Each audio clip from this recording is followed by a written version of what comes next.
for the longest time, my disinterest in One Piece really came for its art style. It's just seemed very cartoony and goofy, and I was at that age of like, I'm looking for a mature. I'm swirling my wine glass, taking a flight. Where's the bleach? I'm looking for the finest Naruto bleach. Your young adult anime, please. And then I look at Luffy and his stretchy bullshit. I'm like, oh no. I'm a real adult over here. The 13-year-old swirling his glass of wine. What is this accent, by the way? This is a weird accent. I don't know, but it's like lazy man British apparently. Anyway.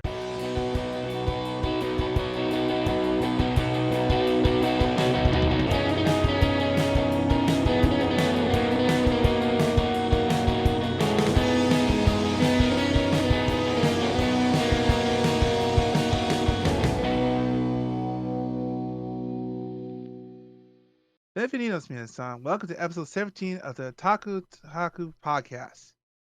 Things are a little different today. I am your host, Miles. Yeah, why am I keep thinking I'm someone else? So who do you want to be today? I don't know who you want to be, Ray, because apparently I just forgot my name for a hot second. I want to be King of the Pirates. We'll get to that later. But anywho, so welcome to this, I guess, online version of the podcast. Yes, if that's why Miles' voice sounds weird and mine just sounds weird because it's just the way it is, folks. So today's episode we're gonna cover various news things we gathered, and then we're going to talk about our weeks, and finally we're going to, I guess, do a similar spoiler review of the One Piece live action thing. Which is not bad as everyone thought it was going to be. Sure, it's fine. Fine, if you consider a house fire fine. Hey, but it's better than the Cowboy Bebop one, Ray, if you remember that one. I try my best not to. So I guess we'll start off with this little tidbit of news I thought was interesting. So Mega Bloks, people are not the Lego company, says that on October 8th at Target, you can buy a 3/4 replica of the Xbox 360. Huh. With working parts. You can put a disc in, it comes with a copy of Halo 3, which you build. the box, and then I guess a little disc. Well, you said working? Yeah, working. So you put there, so it comes with a fake disc, right? And you supposedly put it in this 360, and then it spins, it does all this little magical things in it. If I put in my copy of Halo 3 or whatever, is it gonna actually work or not? No, it's like kind of like fake working. Okay. Maybe fake working. Sorry, everyone. Sorry, my bad. Because there are like Lego NESs that actually you can like put NES things in them and whatnot, and people make. So I want to make sure. No, it's not. No, there's no Raspberry Pi, any nonsense. Okay. No, it's just so it happens. You can put a disc in it, and it does like makes noise. It makes noise. Also comes with a controller. So, you get a controller, a Halo 3 box with a disc, and you can build a 360 out of it. My first question is, like, we have the Atari from Lego, we got the NES from Lego, and somehow we're jumping all the way to the 360? There's, like, at least 15 years of history we're just skipping over, if not 20. Well, Mega Bloks isn't the king of all the good, Bill. They got the Xbox, So, like, Xbox nostalgia is not even the original Xbox? Well, imagine how many pieces is that going to be? That's true. They would go out of business trying to make all those. And especially like 3/4 scale. That's pretty massive for that thing, and they have to weigh out the same amount. You got to get like a brick or something to get the. What if you had to make the Duke controller too? Yeah, it's like nope. And I think because it's 360, I think that's like the Xbox console everyone remembers, I guess it is. The more I think about it as a not real Xbox person, but as a person who's owned every Xbox, I guess that's true because it's like the beginning of the digital age and download and the old Xbox arcade where you would tune in every week to see what hot new old retro game they would dump on there and this and that. So yeah, I guess that makes sense because the original Xbox was just bad Dreamcast 2 ? And a neat thing also comes with removable hard drive. Like the thing I tried to take data off that thing, which was a pain in the ass. Oh yes, the 360 with their proprietary little hard. Yeah, that was. We're never gonna do that again, right, Microsoft? We're never gonna go back to proprietary storage mediums, right? I Oh definitely, no, we'll definitely never not. do that at all. I How see. much for the 1 terabyte? How much? I love my Series X. I see your Xbox memory card, and I raise you your PlayStation Vita memory card. Yeah, and then you had to wait for someone to finally crack the code and you could use a All right, the SD SD. card, Mm-hmm. which I use in mine and it works fine. The future technology. We've come a long way. You have to pay $200 to get only like 16 gigs. All that just to Wow. play Persona 4. I mean, there are other games to play there, Ray, like a bunch of Idolmaster. Yeah, okay, and there it is. Uh huh. Uh huh. Contra. Can't even make it within the first 15 minutes of the podcast without saying Idol Master. Or, well, should I tell you about the next anime season? Should I start there? Mm-hmm. Uh huh. Guess what's gonna come back, guys? Guess what's coming back? Uh, yeah, and it sells for $150, That's about as much I'd pay. and pre-orders are already sold out apparently. So damn, that was quick. Darn, I guess. Oh darn, let's sell it for like you said, the NES or the Atari. Where's the Dreamcast? I know that's what Ray's asking right I would now. have pre-ordered that sucker forever ago. But here's a question: Ray. What game should come with it? I mean, it's got to be Sonic Adventure, right? Probably. That's the first like what was the That first was the game? big game. That was probably the big game on day one. I mean, Sonic. What name a Sega thing where Sonic wasn't number one? It has to be. I mean, don't get me. I would take some Jet Set Radio, Skies of Arcadia, Marvel vs. Capcom 2, of course. Don't get me wrong. There's plenty of amazing games Sure. on the world's greatest game console of all time. But if we have to pick one, probably Sonic Adventure 1. I know it's maybe not age 100% great, but hey, that first level and that stupid whale. We all love that stupid whale. Uh-huh. Let's see. I guess going still I guess with nostalgia here. They released more footage of the Super Mario Bros. Wonder. Hmm. During the I guess direct last Saturday, or was it Saturday? Who Yeah. knows? What's time anymore for me? Yeah. Time is a fluid thing from us. So they show there are 12 characters you could play as: Mario, Luigi, Peach, Daisy, two Toads, Toadette, a lot of Yoshis, and a Nabbit, which I'm surprised. And no, also, it looks pretty fun. There's badges, which I think is hilarious because it reminds me a lot of Paper Paper Mario. Mario. Mm-hmm. It looks fun. Can't wait to play it. I do like the fact that they're treated by other forms like bubble form, the elephant, which I guess is Sure. interesting. Well, they've done cats and I was gonna say raccoon, Bees, but no, what are they? cats, Tanukis. There you bees. go. Yeah, you gotta love your Tanukis. For a long time, it's just he's a raccoon. Okay, I don't understand. I don't know why he's a raccoon, but he's a raccoon. And when did raccoons learn to fly? All right, whatever. Yeah, that's just weird. Also a couple some I guess things that you could do online. You could play with other people, up to 4 players. All right. I say it looks neat. It looks like something I wish it came up a long time ago. It looks good. I am looking forward to it. Considering I know a lot of people like was it New Super Mario Brothers, but it was always just like, yeah, it's good, I guess, but like that's it. Well, this actually looks like we're trying to do something more interesting, just like how they done with 3D World. It feels like they're trying to apply that, I guess magic or wonder into this game. Yeah, a lot of like you're like, oh, high stuff going on there. Wow, I didn't know this is good stuff over here. Let Whatever me have some of Mario's that. having. Let me get a little bit of that. Wonder seeds, right? It's like, Hmm. oh, don't you feel the wonder? Oh, Oh, I it's feel the plant-based, wonder. all right. I also now has also sad news to report. Apparently, Zelda Tears of the Kingdom is not going to have any DLC, which I'm shocked. I am not. Personally not. I And like be Iron honest, Newman like, just because he proved you wrong. So that's any day anyone proves you wrong is a fan of mine. uh Well, I guess I don't know. Maybe I was the fool. I don't know. I mean, isn't this game already DLC to begin with? So it's like, how much more DLC can you add to the DLC? Maybe to fix some of the bugs or bring back the glitches. Maybe one Bring or the back other. the glitches. It's called not updating and having a physical copy. One Oh, advantage to have physical media. Well, it's never. That's where it's racist. Don't update your game. Don't update your game. Keep playing. Makes it a little bit easier, especially when you want to. Well, why don't you collect 20 more snails there, Link, and then I'll upgrade your stuff. How about nah? Just give it to me now. Well, I'll admit though, a lot of those specialists like you have all the signs. No one's gonna. I don't think anyone does the signs I together. did one and I stopped. could not stand doing the signs in Tears of the Kingdom. Especially for what, 20 rupees? Yeah, Heck it's like no. not even worth my time. I'll find more money by killing this guy over here. I'll be back.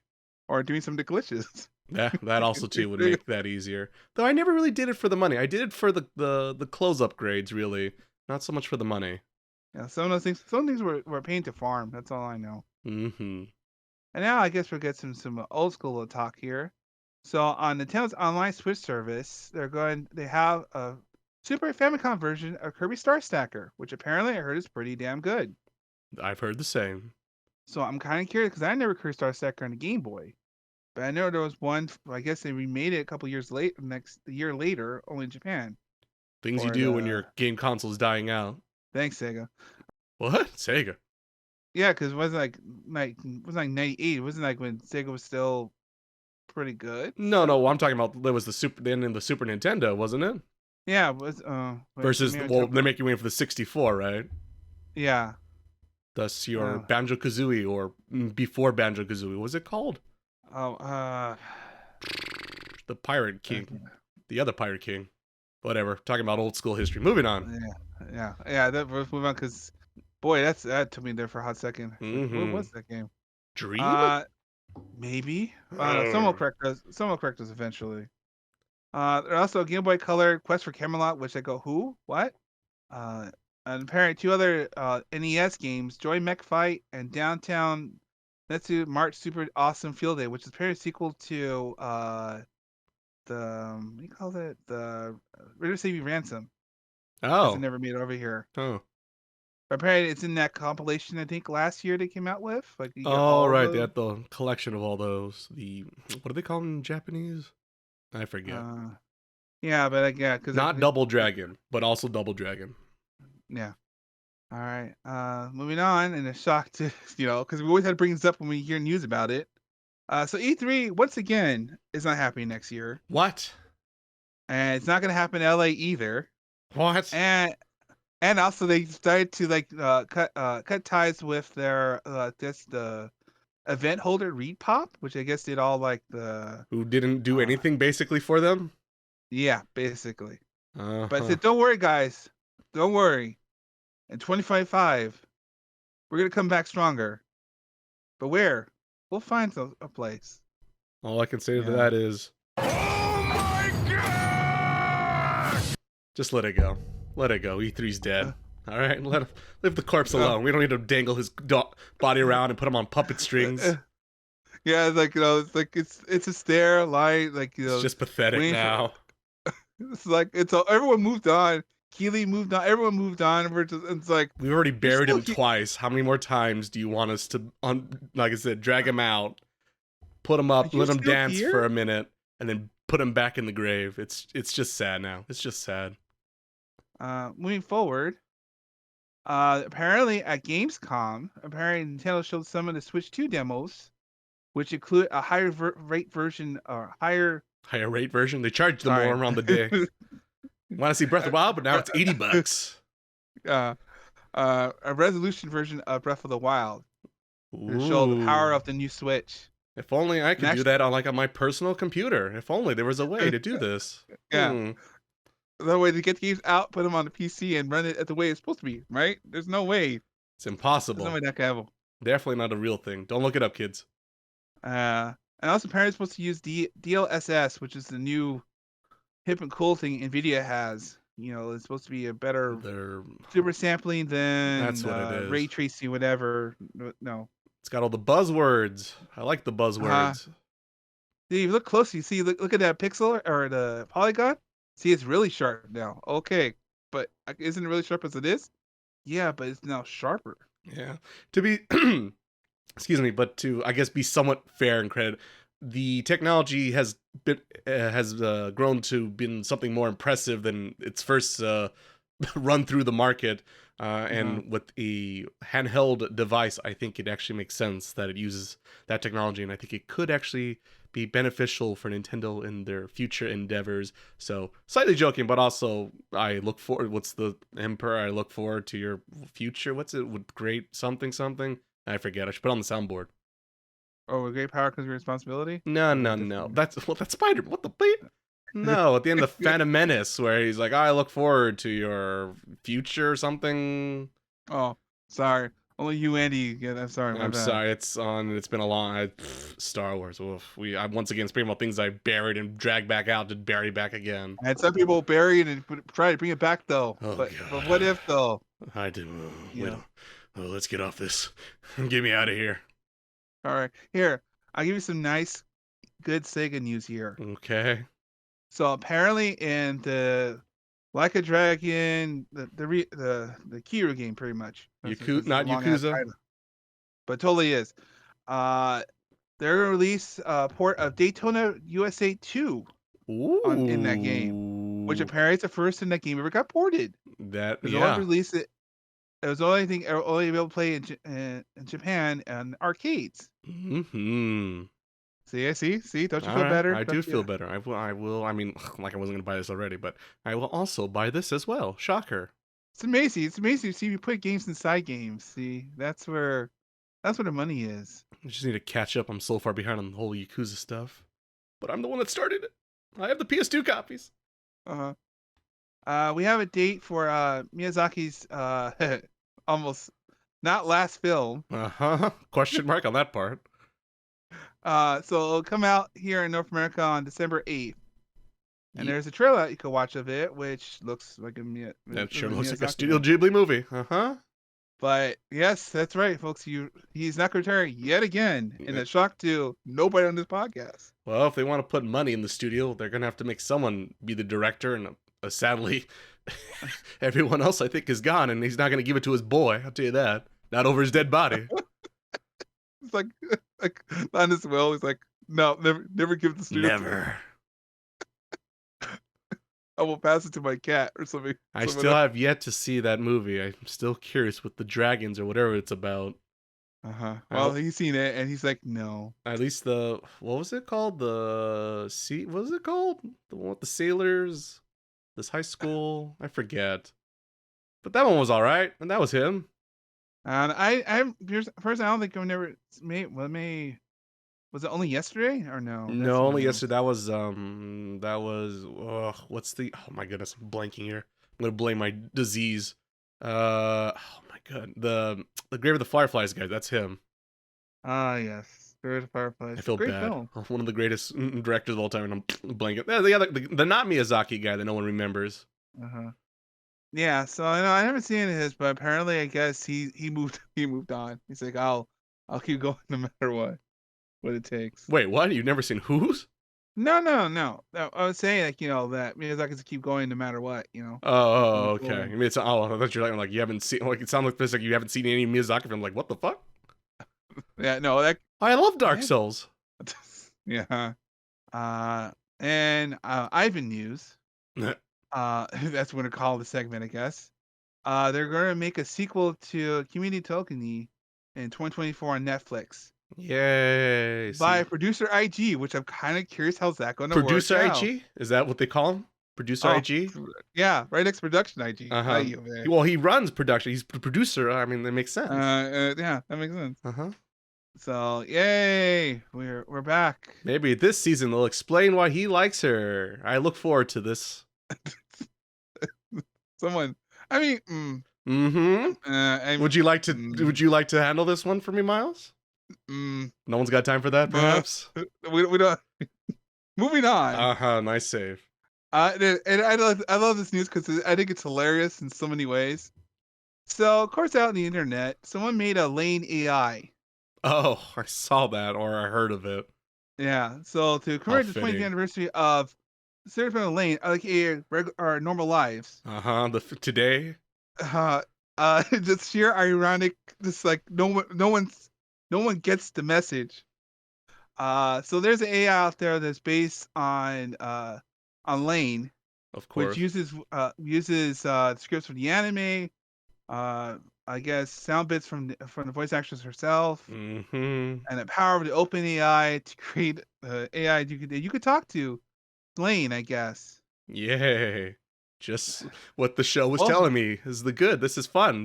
We look forward to our digital selves taking our forward into the future, If you're wondering, you could send 10 messages to Lane for free, Oh boy. and then after that, it costs $20 a month. Oh, there you go. And there it is. There it is. However, wait, then it gets better. Oh god. If you pay for the sponsored plan, which is $5,000, Wow, sign me up.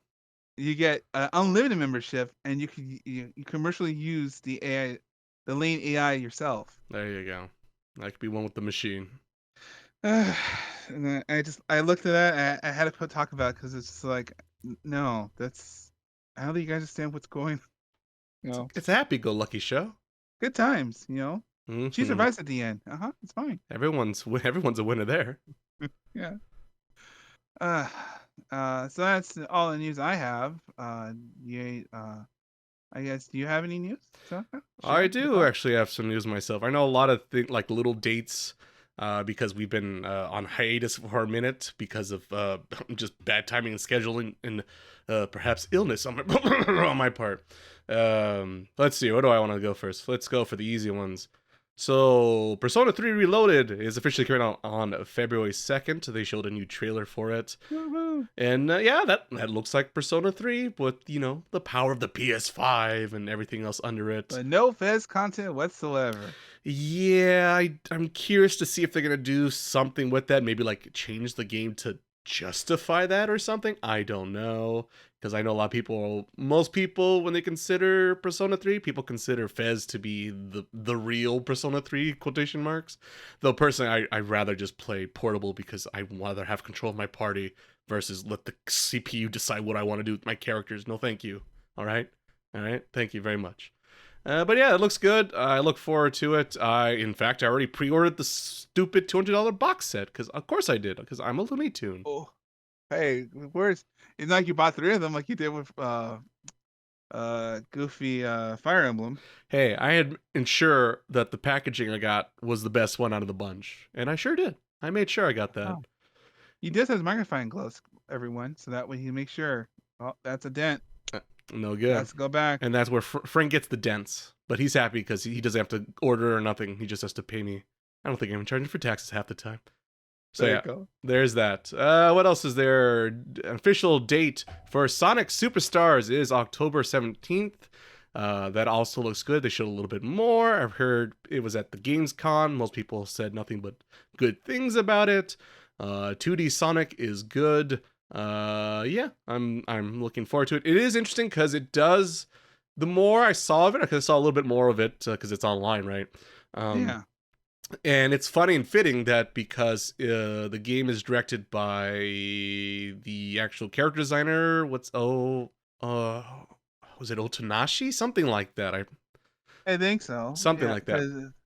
But either way, the big reason is because it's him heading up this game, and looking at the gameplay, it sure makes me think more of a Sonic CD, which is fitting because he also was the guy in charge of Sonic CD. So it's interesting to see someone try to go back to the Sonic CD form because Sonic CD is a very unique game. I like it. It's not my favorite, but it does bold, interesting ideas. So I'm curious to see what that looks like in 2023. So Sonic Superstars looking good, but I mean it's the Sonic on the Hedgehog on it. So let's be honest, I'm gonna buy it, good or bad, no matter what. I won't maybe buy it day one, but I'm gonna buy it eventually because I'm just that person. I just think it's hilarious. The fact I think it was like a week after the Mario game come out, right?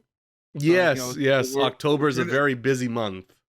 Yes. The Return to the 90s comes out Yes, again. the Battle of the 90s has returned yet again. Some things never die, apparently.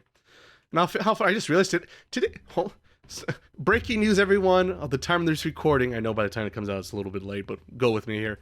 It's the goddamn Dreamcast Anniversary, folks. 999. Let's bring it out. Break open the champagne. 24 years of the greatest game console of all time, yet again. I didn't even plan for this, but I looked at it, and now it dawned on me. It's the world's greatest day. Everyone celebrate. All right, I'll put flowers next to the Dreamcast over here. Bring out your Daytona. Bring out your Power Stone. It's time to bring out that and I have those cables too. Time to bring out Sonic Shuffle, everybody. That's right. Sonic There's Shuffle. Miles, and he has to say Sonic Shuffle just to annoy me. Which is right on par and right next to Mario Party 1, it being a very CPU cheap FU cheap game. That it was. So yeah, enjoy your Dreamcast, your belated Dreamcast day for you who's listening to the podcast on release. How's it going? How's your Wednesday going for you folks? All right. Meanwhile, currently on the recording, let's go back to the news and let's talk about the fact that the Naruto original OG special 4 episode thing that they Uh-huh. were going to come out has been postponed. It was supposed to start, I think, this week, in fact, but that got pushed back until an unknown time. So apparently, the reason why was quality control. So What? Quality control? What? I am kind of curious because my guess was all this footage that they made was just the footage they did for that like AMV special they did like the beginning of the year. Uh-huh. So I guess maybe it's actually going to be new animation. I guess so.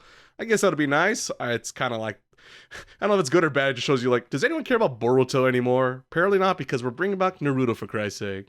Well, once again, the father has to clean the sins of his son, clean his son's mess. Apparently, it is to this very time because I'll get to it later on, but I've been reading some other manga and then I'm looking at like future shonen or future current Shonen Jump covers and it's like Luffy, all your usual suspects, and then there's Boruto and I'm like, ha, oh fucking Boruto, who let this clown on here?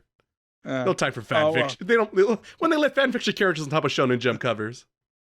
All right, Uh, let's move on here. Talk about other news. Quick one, kind of more sad news. Apparently, Volition, the people behind the Saint Row games, has sadly closed their doors for good. oh. They've been having issues. They had a success with the first, was it 3 or 4 Saint Row games, and then ever since then, it's never been the same. It's kind of sad because I remember early on the Saints Row games were like just cheap GTA knockoffs, but then by the third game they started having like its own personality and became more like Mass Effect than anything. Uh, Yeah, it got too big for itself and it collapsed. That's yeah, basically what and that's what happened. happens because then there was that. Didn't they try to do like an online like GTA online equivalent? There's that remake, remember? And there was the The right, and the last attempt was the remake, which just seemed like it didn't have enough time and maybe didn't have like the best ideas. And to be honest, it just seemed like too soon. And that's the problem when you put all your eggs in one basket with the IP of Saints Row, and like Saints Row was maybe a big thing for about like 10 seconds, but I don't know if it's big enough to say let's do a reboot, like relatively so close to it. But they needed that safety note because, like I said, there was the online game before that, which I forget, but it tanked so quickly. So yeah, it's kind of a bummer. The third and fourth game are good, so maybe you might have it in your collection. I'll check your local swap meet. I bet you it's pretty cheap, and they're good games. All right, what else here? We got. We'll do the Atari news. uh-huh. So the new Atari that's out there today is really Not the springing. old Atari, the new Yeah, Atari. not Infogrames, not the Dragon Ball Z makers or Not PS2 your Dragon Ball not your makers. dad's Atari or your Yeah, granddad's Atari. yeah, or your The new uncles Atari. and your little nephew. There's like 10,000 Ataris now. But anyway, the current holder of the Atari name is swinging for the fences and trying something kind of interesting with the release of the Atari 2600 Plus, which will be coming out on November 17th. This thing is indeed a remake or a reimagining of the original 2600, but for modern day because it has plugs into your TV using HDMI. And yeah, and it lets you play actually original 2600 cartridges as well as 7800 cartridges for the low price of $130. And yeah, I don't know. It's kind of neat as a person who kind of remembers the Atari. It's kind of nice to see someone's bringing back life to it and trying to do something interesting with the property because wasn't there a while they were going to make like Atari hotels or something dumb like that? Well, it's been through a lot of changes, Ray. A Yeah. lot of a lot of changes which you go, sure. So I think this change is at least one that makes sense for the brand and Ah, yes. maybe get You play some old. Pac-Man in 2600. Pac-Man refuses to tilt up and down, left or right. Well, no. He does left and right. He doesn't do up and down though. That's I think the shtick. And plus, he doesn't look Yeah. like Pac-Man at all either. But besides that point, in all fairness, it was I mean, it's not good. It's even the maze is not even the right maze. But I did play a lot of that fucking game. I guess it's some credit. But we'll Uh, always have Pitfall. As long as we have Pitfall, we'll be all right. just go kind around, grabbing around snakes, or not snakes, ropes, or pits. Gotta Open jump over those aggression. crocodiles. Good time. So yeah, it's interesting. I'm glad to see someone's actually trying to do something that makes sense with the license, the property. So yay! I'm gonna keep an eye out. Maybe 100. If it drops to $100, I might just pull the trigger because Yeah, it's Disney Find 2600 games. I actually know where we have them. I found our father's collection. So, Dust them out. Ah, it's a good time. good times. So look forward to that.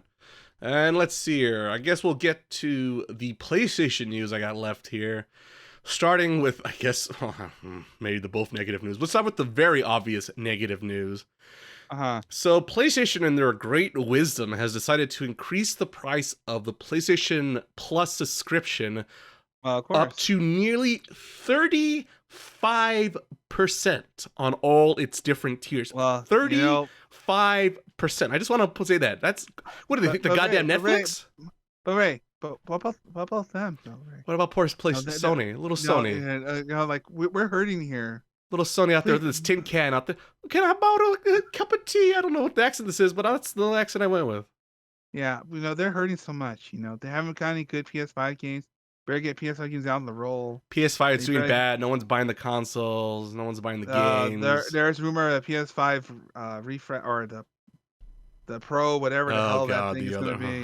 That rumored But nightmare. but please understand. Tough times. All the games you get. Look at the games you're getting now, right? You like that last of the HBO show, didn't you? Why don't you give us some money for that? Yeah, someday we'll get Goofy Ape Escape 1 on there. Maybe. Just maybe. Yeah, we might get there. So it's like a whole thing. I guess I want to just break this down a little bit.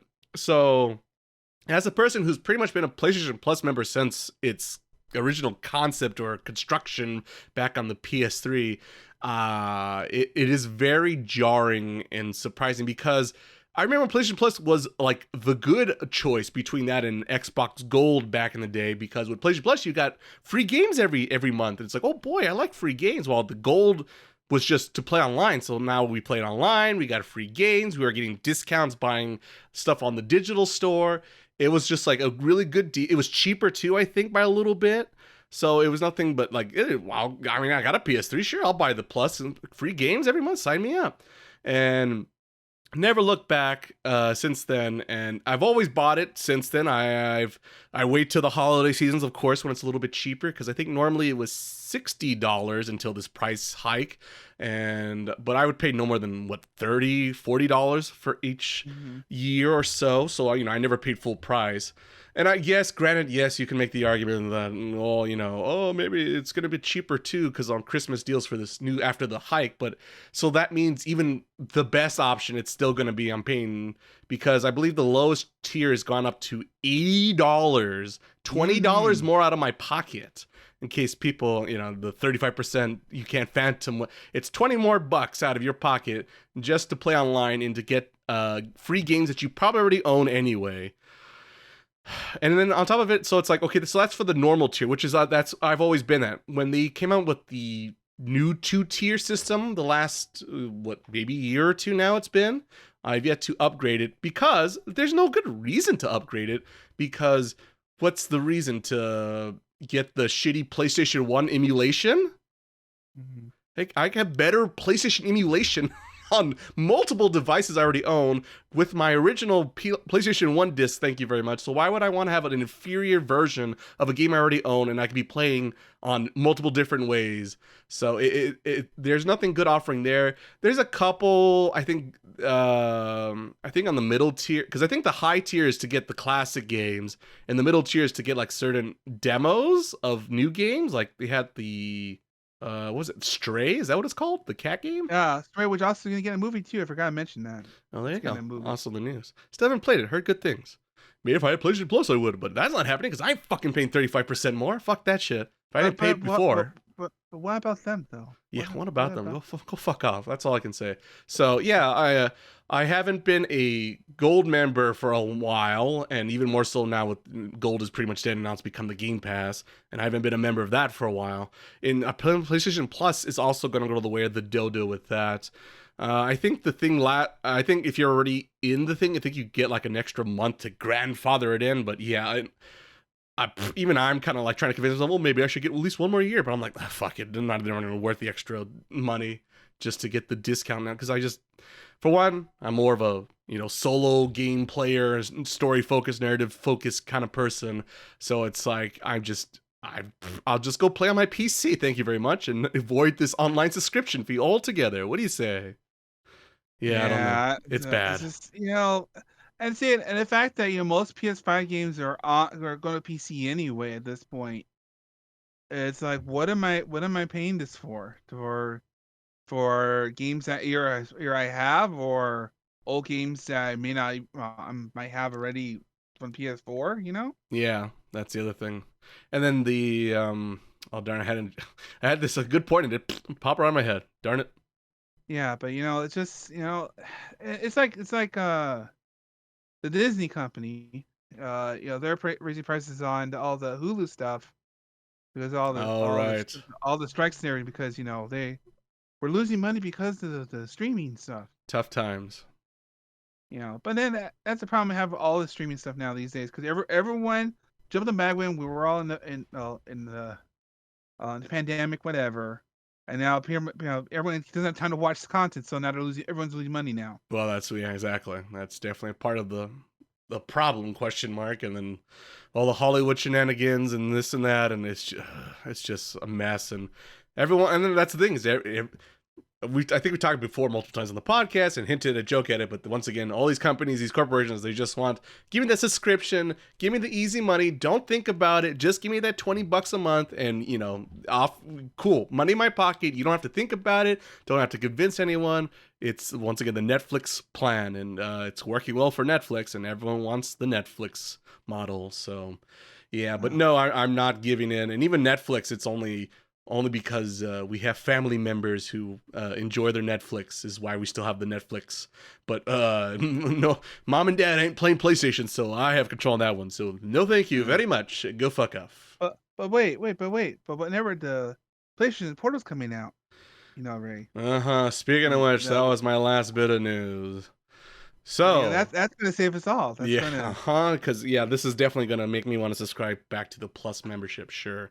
So PlayStation Portable, for those who don't know, is the I don't know, bad Switch equivalent. It's a PlayStation Portal. Yes, Portable is two different things. Yeah, sure, whatever. Yeah, okay. All right. So the Portal, excuse me, is coming out on November 15th of this year, and it will be $200. And you're probably asking yourself, so what is this little handheld device that is $200? Is it like the Switch and you can play games wherever you like? Nope. Fuck you. Nope. You gotta be on home and you gotta be on Wi-Fi. So hopefully your Wi-Fi signal's pretty good, folks. If not, you might want to upgrade if you actually want to use this device in your own house. Like Todd Howard said earlier about Starfield earlier this week. It's like, well, upgrade your PC. Well, there you go. It's like, well, thank you for the genius. That's So the PlayStation Portal. I'm gonna keep calling portable without thinking about it. I gotta focus on this because at least the PSP is actually all right. Hey ho! Oh. Well, at least you can play games on it. Yeah, and you can take it wherever you want. What an idea! And actually play other one. Okay, so what this thing is? It is like I said, Wi-Fi device. It is an 8-inch LCD screen. It runs at 1080p, 60 frames per second. Ideally, is what. Tell me more. I know it's. I don't know. It's hard because here's the problem is we get farther with all our 4K monocles and our HDR and our Dolby Vision and sound and audio Atmos and this and that. So it's like 1080p. What is this? The Nintendo Switch? What are we back in 6 years ago? It'll be, I guess, to be fair, I guess that's 720 to be but you would think after all these years and PlayStation, especially knowing what they did with the Vita while Nintendo was playing with their 3DS, you'd expect kind of a better, higher spec, but no, we're back to LCDs and 1080p. So already kind of off-putting. It's Wi-Fi only, so you can't take this on the bus or anywhere else where you don't have a Wi-Fi signal. So once again, house only.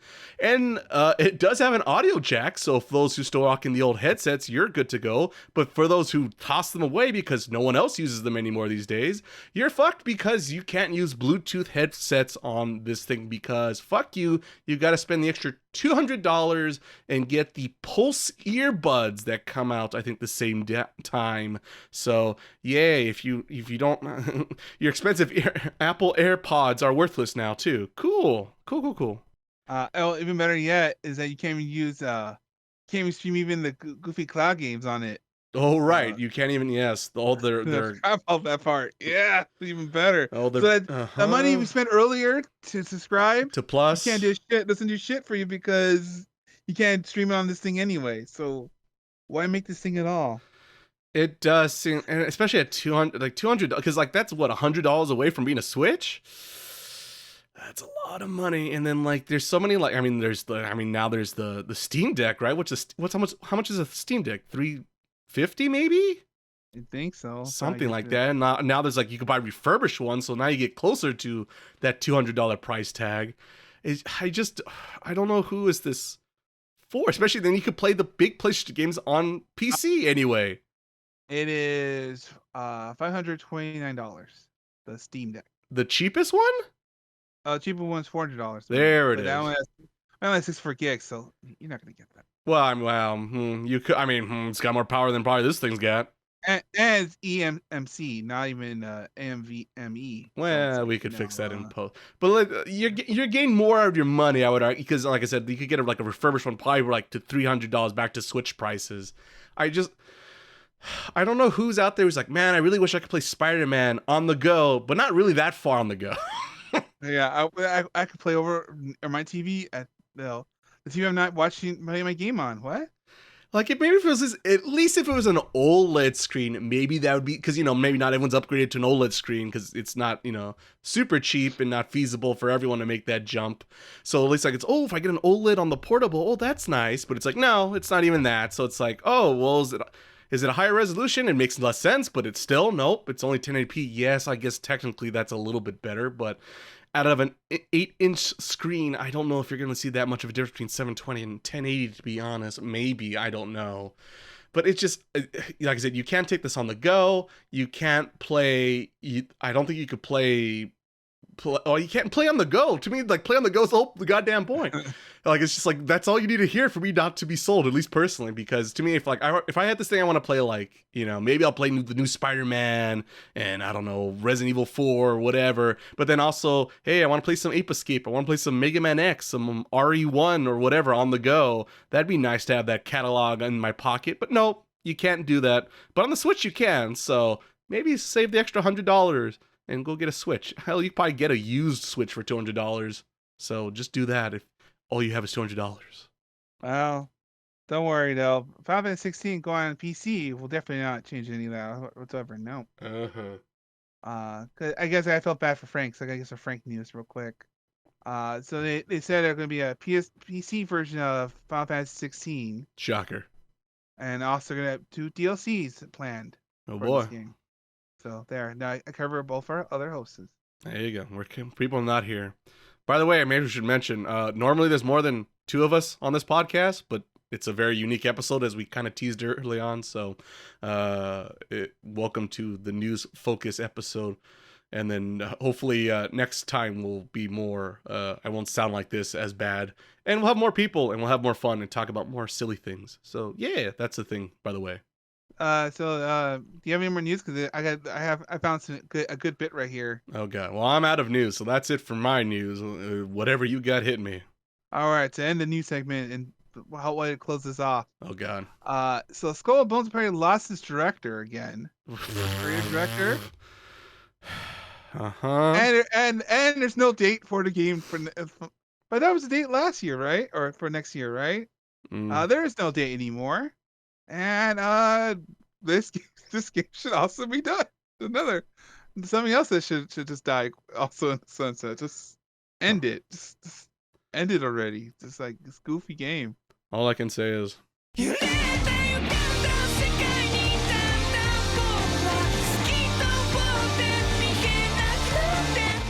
true sorrow. We failed. We have failed. Let the misery take over. Time to put on the mask. Put on the clown mask, and off we go. Yeah, so I guess that ends our new segment. I guess what a way to go. What a way to go, indeed. Before we get into our weeks. I guess we'll do a quick commercial break, and I'll be right back. So if you have to use the bathroom, now's the time to go, folks.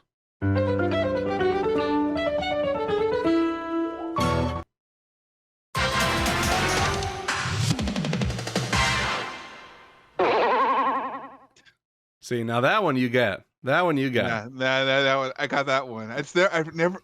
I don't know why. I can never forget. I'll never near the beginning of it the longest time to right now. But then we were watching during when it was on TV, so I guess that didn't help. Anime on television. What a crazy idea. Yeah. Who else will wait to 2 o'clock in the morning to try to watch the show or finish the show that we're watching?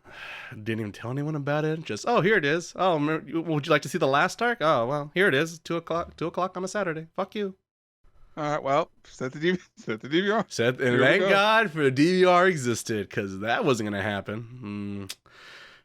See, kids these days, right? Kids these days don't understand how hard it was to watch anime. You have to know about it, know when to show on TV, have a DVR. Now you just binge watch the whole damn season over the weekend. And choose whatever you want, subtitles or dub. Subtitles, dub. We got both, and it's all in HD. It's crystal clear. You don't got to fetch no discs. You don't got to buy $150 box sets. You don't have to spend $40 for 4 episodes. These goddamn kids. But you're not going waiting for submission. It's like, well, it's here. I'll just watch all of it out. I'll just watch it right now. Thanks, Netflix. Oh well. All right, I think we're done with our old man rant. What are we doing next? All right, we're going to our weeks. I'll kick us off by saying I played too much Honkai Star Rail, and I literally, completely, am done with that game for now. Ran out of waifus? Actually, no, I get a bunch of husbandos instead, which I don't know if it's good or bad. Are they level 5 though? That's what matters. That's the most important part here.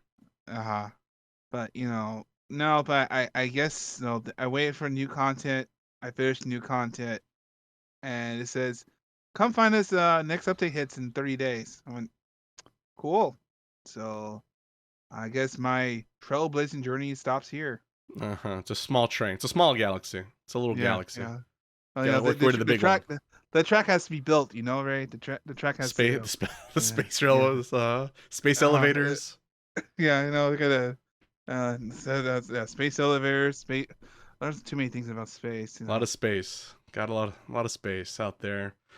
Not enough space on your hard drive, perhaps. Hey, Are you winning? Are you winning, brother? Have you having a good time? Have you given them all your money yet? Give them your social security number while you're at it.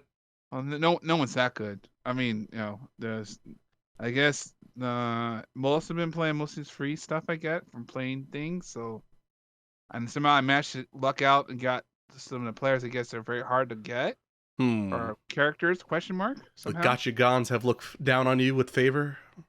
I guess people are upset apparently because I pulled like a certain character was supposed to be like a 0 point, percentage whatever. 10000. But it's like, oh, I guess, but it's like, I guess, it's, I mean, he's fine, but it's like if I was hoping for the other one anyway. Now we know what team you play for. I would consider I put myself in the corner, so I'm gonna be quiet. Yeah, so other game's fine. I'm having it's better leveling up characters in this game than compared to Genshin Impact still. You could literally set and forget, and you could do other things while your characters are leveling up, I guess. Just grind away. Just grind away, and it made in the new update it made it a lot easier to store energy, so you could do more. Keep playing. Yeah, keep playing without having to spend I remember the energy. I love the all green. Everyone looking at the table at the mobile gaming system. Okay, we're all gonna call it energy. Yes, okay, energy. We're all gonna run low on energy. You got like AP. You got EP, energy, like you said. Trailblazer power, which is in this game. You name it. It's like, well, the number's out. You can't play anymore until the number refills. So you haven't given just yet? Still, you holding strong? How much longer? Probably to the next update because well, there's a couple. What is it? No, fire. I think fire. There are a couple characters I can use because I don't have enough of those character attributes. If that makes any sense. Fire skills? Like because there's fire, water. Got no Charizards on your team? Sorry, my bad. There's fire, there's water, there's imaginary, there's quantum. Imaginary? Yeah, I would argue they're all imaginary. I mean, you're not wrong, but there's 6 different types. Because they're all different. They do 7 different types of damage, and they do all different fire or elemental attributes. Is there a ghost type? No. Boo! I look for that update. I guess you argue. I guess quantum type would be the ghost type technically, since it does. Who doesn't like Gengar? Gengar's great. You see him in the opening cutscene. There actually isn't any quantum characters much. I got the one character that I know of, unless apparently I played when the game started, could have got another one. But oh well. I guess you're just not a real fan. I guess so. I guess I should have gone the train earlier. I guess I missed that train. Oh. Yeah. So I guess I'm just coasting. I guess I'm kind of just grinding a little bit here and like to start the day, and then kind of like cool. Got my dailies, and I guess to level my battle pass and call it a day. I guess. So there's I was gonna ask. So there's a free battle pass. Yeah, because I guess that's what all of them do. Like, there's a free tier section. Like, you can level that battle pass up. Whatever. I'll give you a little bit, just a little taste in case you want to go in. For $10 though. What do you say? You unlock the other tier. Another tier is all the good stuff, like more fuel, more stuff you can use to level your characters. It's like going. Maybe if I get to level 30, maybe because if you get level 30, you get persona or what they call light cone. I guess that's what what a light cone. Yeah, light cone. I prefer a waffle cone myself. But no, that's basically because every character you had to put. No, you've had to put relics. You had to put in a light cone, which is basically their persona per se.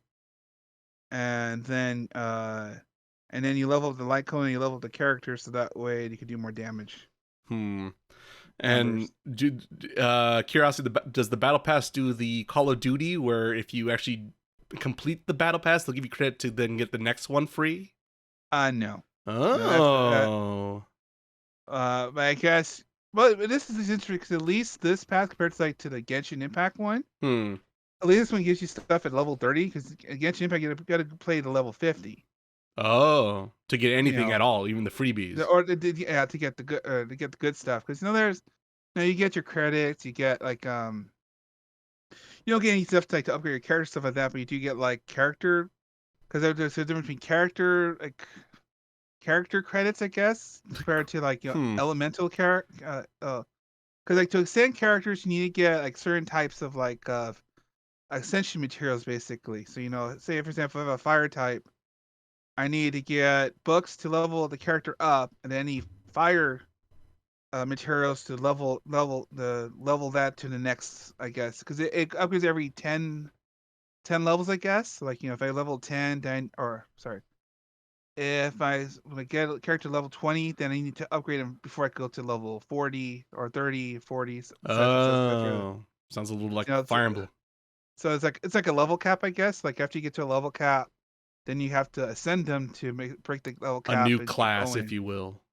Yeah. So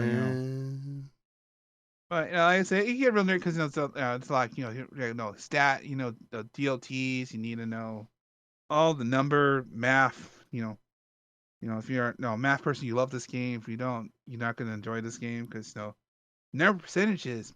Well, you want percentages because you don't want real numbers, I guess. Because someone doesn't hurt as much. Well, percentage, like say you have 500 health, right? It's better to have like 50 more health or get like 5% more health. So depending how your health is, you get more. Oh, health. I think I understand now. Yeah, like percentages. You want more percentage equipment than you want number equipment. Right, because it's a static dead number versus percentage. If I go up, then it goes up. Yeah, so the higher number goes up, right? That's the number goes up. That's the video game. Number goes up. The video game. So that's what we're looking for, I guess. So this whole time, brother, you're just looking for Want to Pretty defeat much. them, level up, grind it out. Yeah. But especially now, I guess I have so many like say lightning characters. I just have my when I have to grind like for a certain attribute, I just set my team up and let them do the work for me. Is there a Kakashi equivalent? No. Boo. Worst game. Yeah. I don't know. There's well, it's because they're all different types. Some do like damage to all the opponents. Some do damage to like one Individuals. opponent. It gets I guess nerdy up in here. What? What doesn't become nerdy up in here? I don't know. It depends what you're trying to do. You're trying to get certain. You're trying to get certain materials, and you get these characters to get that material. Et cetera, et cetera, et cetera. Like, that's a whole merry-go-round. To increase your chances of getting a certain someone. Yeah, because then you get the J crystals to actually do the whole wish. No, not wish. That's Genshin Impact. The warp, I guess. Yeah, that's in Star Rails. There you go. Warp. That sounds like space warp. But at least the interesting about that one is that if you warp so much times, so it's the normal warp, because there's always a special one for like every season, or we even call it. Mm-hmm. If you play the regular one, if you warp so much times, they give you a free character. Okay, well, I know Picard's always going to warp 9. Now it makes sense. He's trying to just grind out in Honkai Star Rail. Yeah, and then, it depends. It's like character. It's the whole number thing. Right? It's a whole numbers meeting. Mm-hmm. Well, what am I doing here? What am I fighting for? Well, no, I got you. Guess for the numbers. What am I fighting for? You ask, I deliver. The numbers, Zero. The numbers. That's what we're fighting for, Zero. So like I said, I'm having fun, but I guess I'm gonna start. I guess, well, I have no choice. I have to dial it back. Mm-hmm. To the next update. I guess. Or go more all in. Because I think the next update, we got another new land. I guess because this land's very small. It's a small land. Small land. And we're only at sort of 1.4. So I don't know. It's weird how compared to like the other one. It's a little different. But I guess I'm slowly gonna back off and then just try to focus on other games like Final Fantasy 15, which I know I should really go back to someday. Sure you will. So that's my first item. I guess what's one of yours? I guess. Well, let's see here. I've been, as you can tell, I maybe have not been. Let's just say I've been under the weather, perhaps, for a while. Well, is it school out for the summer? Mm-hmm. And because of that, I've had some more free time to play some video games and watch a lot of stuff. So first two things I want to talk about are the usual suspects I've mentioned before on the podcast. One being Resident Evil 4, the remake, and Fire Emblem Engage. Let's talk remake. Yeah, perhaps. For me, for my second playthrough, it feels like it is. I'll focus on Resident Evil 4 because that's a little bit easier. So I finally put some hours into it, despite I've had the game since day one. But my silly rule of only playing at dark with the lights off. I know. Always spooky. Only with the headphones on. Only when pretty much like get the skeleton out. Mm-hmm. And it's funny because, like, once again, RE4 is really not that scary, but they try a little bit here and there with a couple cheap jump scares, which I'm like, yeah, I see what you did. All right, that's not bad. And yeah, as a game, I've mentioned it before, and the sad part is, like, I keep playing it, I'm having a good time, but part of me's like, oh, I'm waiting for them to ruin it. When are they gonna ruin it? It's around the corner. They're gonna ruin my RE4. I can feel it. You can't play games. You can't play like you're waiting for like the Resident Evil 3, aren't you? You're waiting for that. Maybe. There it is. That makes sense. I guess that makes sense. Boy, the RE3 make was, once again, as a person with not much nostalgia. It's a different team, though. Remember. And that's true. This is the RE2 team, and the remake of RE2 is quite good. And sure enough, they're delivered it so far. I've made my way basically before the island. For those who are familiar with the Resident Evil 4 plot. And it is interesting because I said it before last time, and I'm still keep saying it, like, is this how the original goes? I feel like they made change. There's obvious changes they definitely have made. In particular, I keep forgetting what his name is, but the Scientist, questionable Joker character that pops in and out in the original game.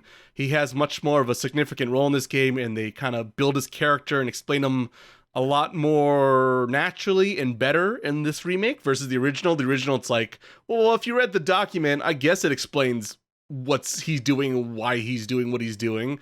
But in this game, it's a little bit more obvious and just flat out tells you. And I kind of appreciate that because the original RE4, like, it's amazing. It's one of the greatest games of all time, don't get me wrong.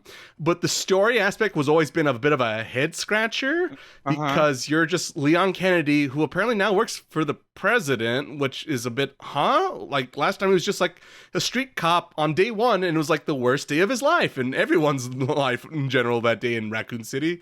And then he just starts off as like this super cool, badass kind of, I don't know, 007 kind of bullshit thing happening in RE4. But in this game, they do a better job of explaining it and setting it up, and it feels more natural. And they keep delivering that with Leon's character. Like I said, with the I keep forgetting his name. I think it's Lewis. I think it's the name of the character. Even the president's daughter, Ashley, she's not as god awful as she was in the Leon. So it's interesting and impressive to see. It's like these people, they played the original, they understand the good points of the original, and said, let's incorporate all that and let's build upon that. And it's just impressive because they just keep doing it. Every time I'm like, oh, that's a good idea. Oh, that was a good bit from this game. But in this remake, they somehow like kicked it up a notch, and it's like, god damn, that's good ideas. This is good. I agree with every decision they've made so far. And not very often do I find myself agreeing with all these, choices, if you will. And yeah, they're just kind of knocking it out of the park, and they're taking everything that the original game was and expanding upon it and making it better and more interesting and more exciting. And just like I said, the storytelling alone is just significantly better, which, as I mentioned before, I was a very story focused person. I appreciate quite a bit, since I'm that one guy who plays the RE games for story. I don't know why, but I am. There's a story? Exactly. Yes, I know, and you say that with lines like this. Don't open that door. It's something about it. But anyway, it's really good. I'm having a good time. The gun upgrades are very satisfying when you get the money and you collect the items. It does a very good job of it can hold your hand if you want to hold your hand, referring to like, oh, did you miss this ammo clip? Did you collect this item and treasure? Which I know some people, they're a bit of a completionist, so it's a nice, good, satisfying feeling. They add more side quests I mentioned before with the little tasks, which again gives you the different jewels, which then you can upgrade or trade up for interesting new items that will help you on your quest. It's just, like I said, the original game, but pretty much better in every way, I would argue, at this moment in time. So no play the old game anymore, you say? Toss the game in the trash. It's trash now. It's garbage. Forget it. Throw it away. Throw it away with your copy of Persona 3, because the Persona 3 Reloaded is going to change our mind, I guess. But yeah, it's really good. I'm having a very good time. The snappy dialogue with all the one-liners is still there, and like I said, they even add upon it. They actually explain Krauser a little bit better. I was very confused playing the original RE4. I'm like, who the fuck is this guy? Like, was he in Raccoon City? Did I miss this part of the? Was this like with Hunk or something? Who's this guy? What the fuck's this guy? You look at the background, right? So you look at the background, see that guy right there? That's him. Yeah. That's what I was thinking. Is like, was he like a guy in the back that I missed in like RE like 2 or 3 or something? Like, I'm thinking, and like, no, he's just a brand new character that they just terribly introduce. But in this game, they actually it makes more sense and flows more naturally. So it's just like little things like that. It's just like, oh, thank you, because like I said, the story is a little rough. It's great, it's fun. They're great set pieces to shoot some zombies in, but as a story focused thing, is kind of a nightmare. But like I said, they're fixing all that in this big old DLC patch in 2023. So yeah, if you're hesitant, don't be like I was. Don't be a fool. Pick it up. It's really good. So yeah, I have a good time with that. And then the other game I want to talk about, which I mentioned before, is Fire Emblem Engage. So I have been playing. This is my second playthrough for those who haven't been keeping up with the podcast, and I'm playing on hard mode with classic mode on because I'm a true Fire Emblem fan. It's classic mode or nothing, Or you hate yourself, depends how you look at it. and I do sometimes. This is true. This is definitely true on hard mode. And I'm probably maybe a little over halfway through the game, the original story, but right now I'm tackling the DLC missions, and I have completed I guess the non-story DLC missions that deal with all the different bracelets with all the old Fire Emblem characters like Hector, and there's Chrom and Camilla. For those familiar with the Fire Emblem games, you can add them to your party and have them as your, like I said, they're not rings. They don't break up the original story, but they're bracelets. But they basically function as the rings, but once again, don't break the story. But it's kind of fun and neat if you have the right character. So once again, I think I mentioned this, like, so if you bring Lynn and you go to the Hector map, they'll have a little special unique conversation if you bring them together in battle. Same thing with Lucina and Chrom, with Robin, and so on and so forth. So it's pretty fun to see all the unique dialogue if you are familiar with these characters, which I indeed am, because once again, I'm an old school Fire Emblem fan. So I finished all those. They were tough. Though luckily for me, nothing was tougher than the Awakening map with fucking Robin, the little tactician little shit, giving me all that bullshit to deal with. But I took care of him, and he's joined the party one way or another. He will join the party. And the other ones are pretty easy with the Fates and the what's Veronica from Heroes, which I'm like, oh right, the 2 seconds I played Heroes. So she's there, and she summons characters. Like, oh, it's like weird to have like a little gotcha feature in this game, but here's the gotcha now. So maybe you'll enjoy her in your party, Miles. So yeah, I focus on that, and then after completing that, I decide now to tackle the story DLC missions that are they're very kind of, I'll be honest, they're just bad. They're real bad, and they're bad on multiple levels. So what happens in the story thing, it's basically an alternative universe where the divine dragon of this world has died, and you have been summoned to replace them and help them save this other world, which is funny because like you're in the middle of saving your own world, but now apparently you got time to save someone else's world. It's kind of jarring when you do it in the middle of the campaign, but I guess that's what we're at. And you meet these two twin fail dragons. It's all, and it's always topsy. It's very what's the Star Trek? I forget the mirror world. Is that what they call it in Star Trek? Oh yeah, the mirror world. The one with the evil goatees. The evil goatees. You can't trust people with goatees. Goatees are evil. Those damn hippies. And that's what basically what happens is you bump into all your friends, but of course now they're all evil because for reasons that are barely explained. And sometimes they're kind of interesting because you hear the voice actor that you're kind of used to because, it's a 100-hour campaign, right? And to hear them like now be all sinister and evil is sometimes interesting, but sometimes it's just kind of cheesy and bad. So it's a mixed bag in regard to that. But the thing is like the problem is so it's multiple layers. So the first layer is all the things you've been working on the main campaign don't exist. Okay.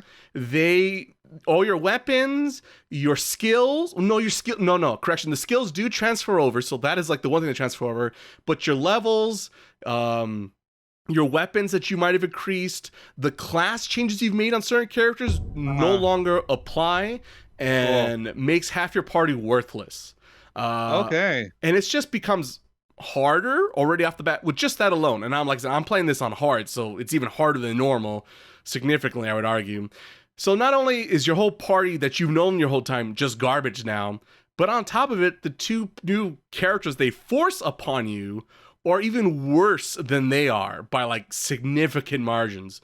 And one is literally useless. If you send them in to fight, they will die in one hit. And of course, if they die, you have to use the time thing to reverse it, or it's game over.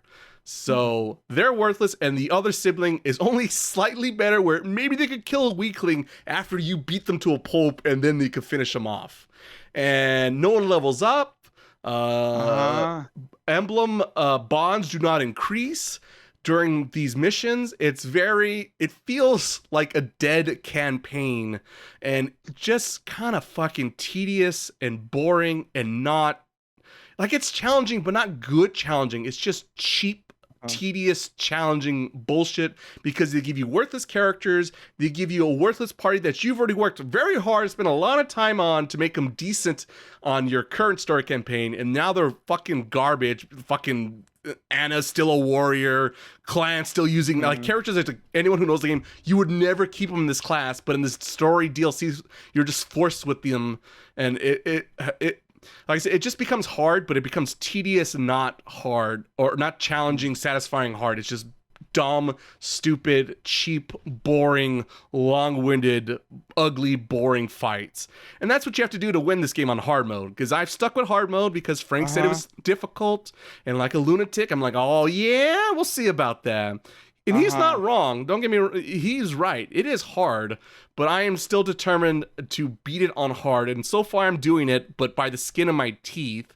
And the extra weird thing about, I guess it's good for me, but kind of like just dumb and pointless, just like all the story DLC bullshit, is I'm playing, like I said, I mentioned before, I'm playing on hard with classic mode on, but for whatever reason, the classic mode doesn't apply to this campaign. So if people die or they're supposed to die, they actually don't die. So it's one of those like, I guess I'm happy they don't die, but also it's like, then what's the goddamn point also if they don't stick to the same game mode I start off with the story campaign. So it's just kind of weird, but I guess it makes my life easier because if not, I would have to redone certain masks because I technically would have lost characters if they stay dead, but luckily for me, I guess they don't. So I was able to beat several maps knowing that. And I feel like you kind of have to know that information because it almost seems impossible to beat certain characters without losing someone because they're just that hard on hard mode. And especially, like I said, with the shackles, with like I said, no one bond goes up. I don't like not. Like I said, it's just tedious and boring. It sounds like it's not like you're not having a good time with this thing. I mean, I'm really, like I said, the challenge for me is because Frank said it's hard and it's impossible, and I'm like, oh yeah, that's my enjoyment beating this. But that's it. Like it's a third party. It's not the game. It's not the game makers. It's not the developers. Now the strategy, it's gone out the window. They do everything. It's so cheap.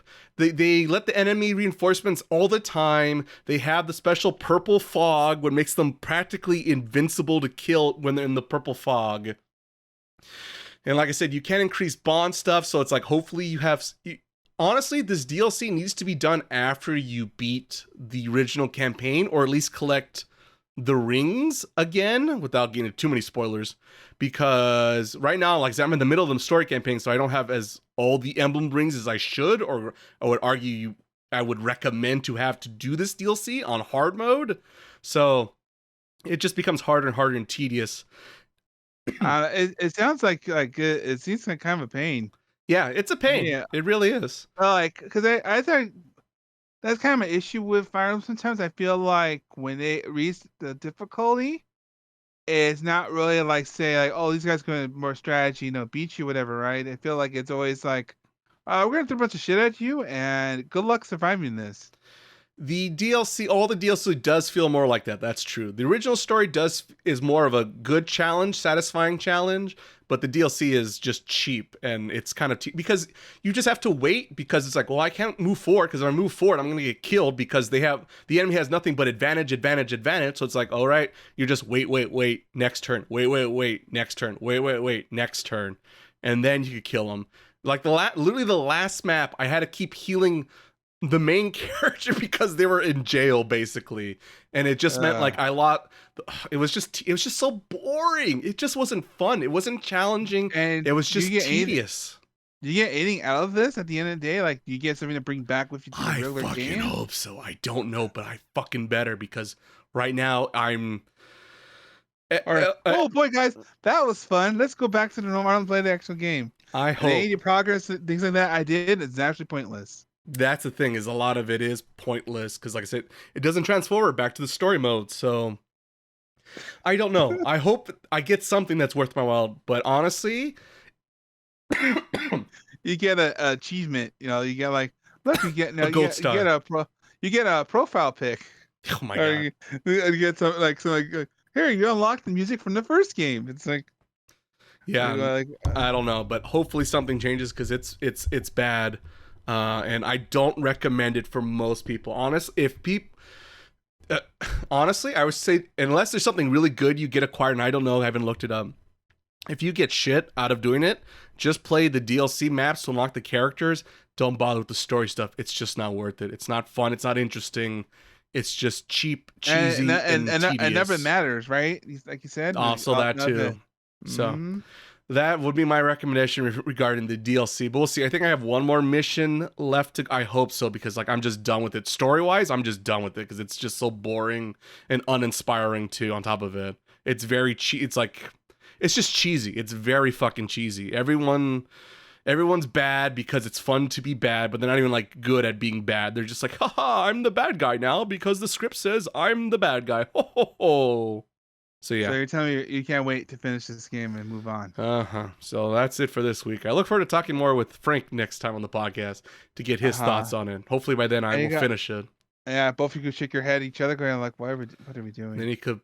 What did he say? He was gonna call me chief or something? What did he say if I beat it on hard mode? Yeah.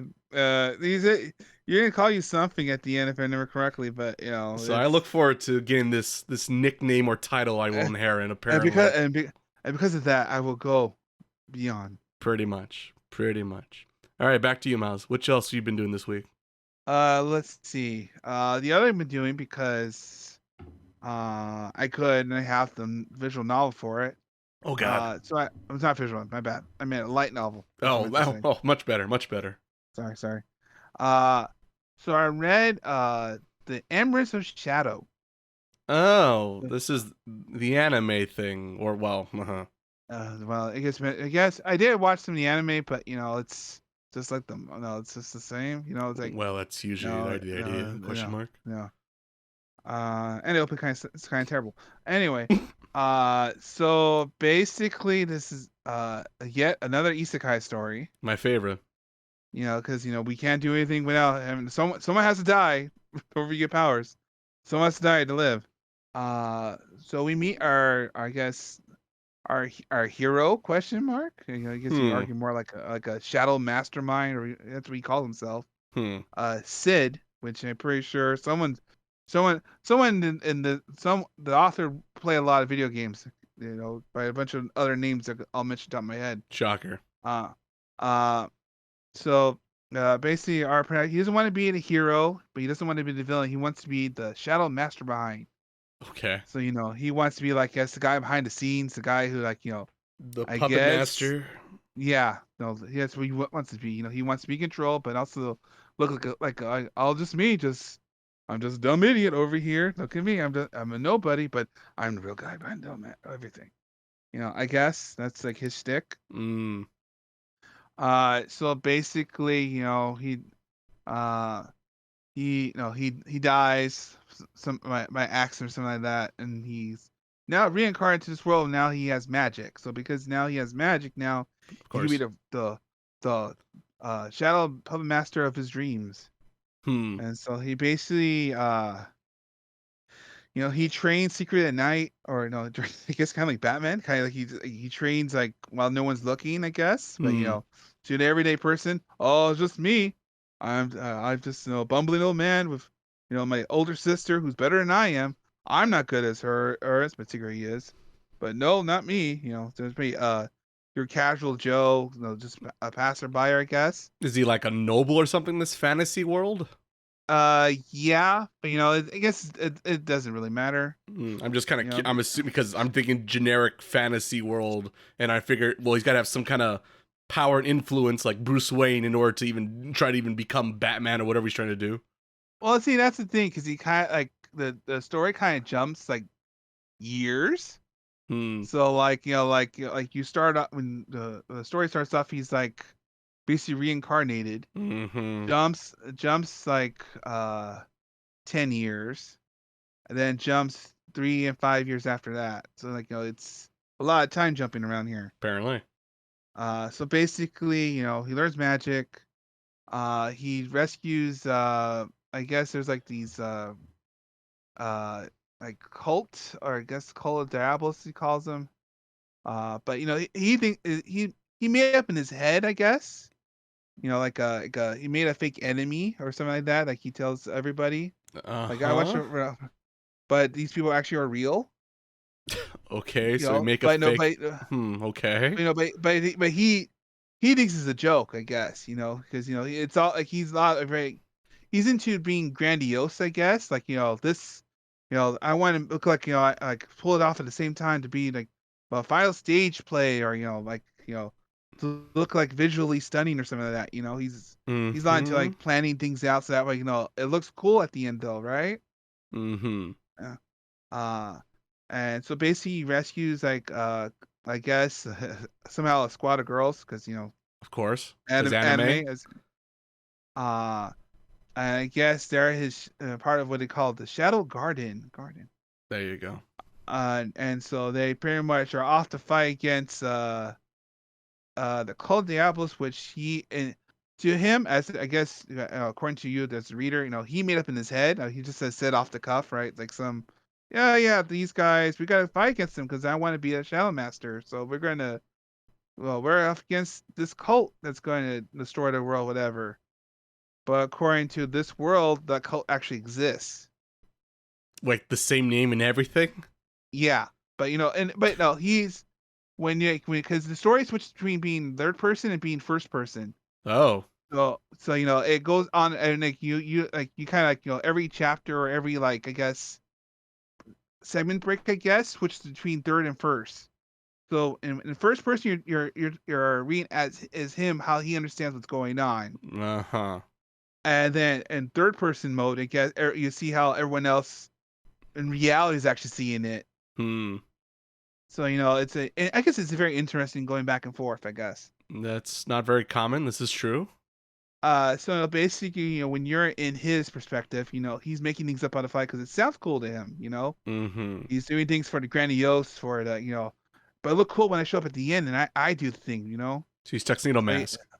yeah, but he's doing it, for I guess shits and giggles, right? Or he's doing it for like for a grandiose effect to be like awe-inspiring, whatever, to be the like I said the master in of the shadows, I guess. Uh-huh. But according to everyone else, these people actually exist. They do kill people. They Bad do things. they do bad things. But to him, it's like, yeah, sure, whatever.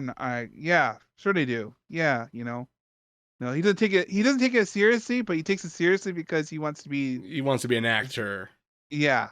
But these actually are things happening, It's I fucking Iron guess. Man 3. Yeah, I guess that's, Your yeah, favorite I guess, movie. Uh-huh. yeah. So, like I said, the story, it's, I guess, it follows him going to the school and trying to be a nobody, but to be a somebody like in the dark, in the night, I guess, because he even has the whole like I call it like the loosh kind of thing going on, with the whole cape, black cape. Mask, trying too hard. Yeah, yeah. Look at this emo guy over here. Mm-hmm. And of course all his I guess his female team, I guess, also the same thing, but they no, they're believed to him because he saves them like over the course of years or whatever. So they'll follow his cause to the end, whatever. What nice But ladies. in his head, he's just making stuff because they sound cool to him, I guess. Mm-hmm. And so like the way how he approaches the world is like yeah, sure, I meant by this. So yeah, sure, that sounds like a good idea to say out here, and I'll look like a cool person. But there is a consequence to everything he's doing, I guess. So You also know, Inspector Gadget. yeah, I guess that's a way to yeah, I guess that's the way to phrase it.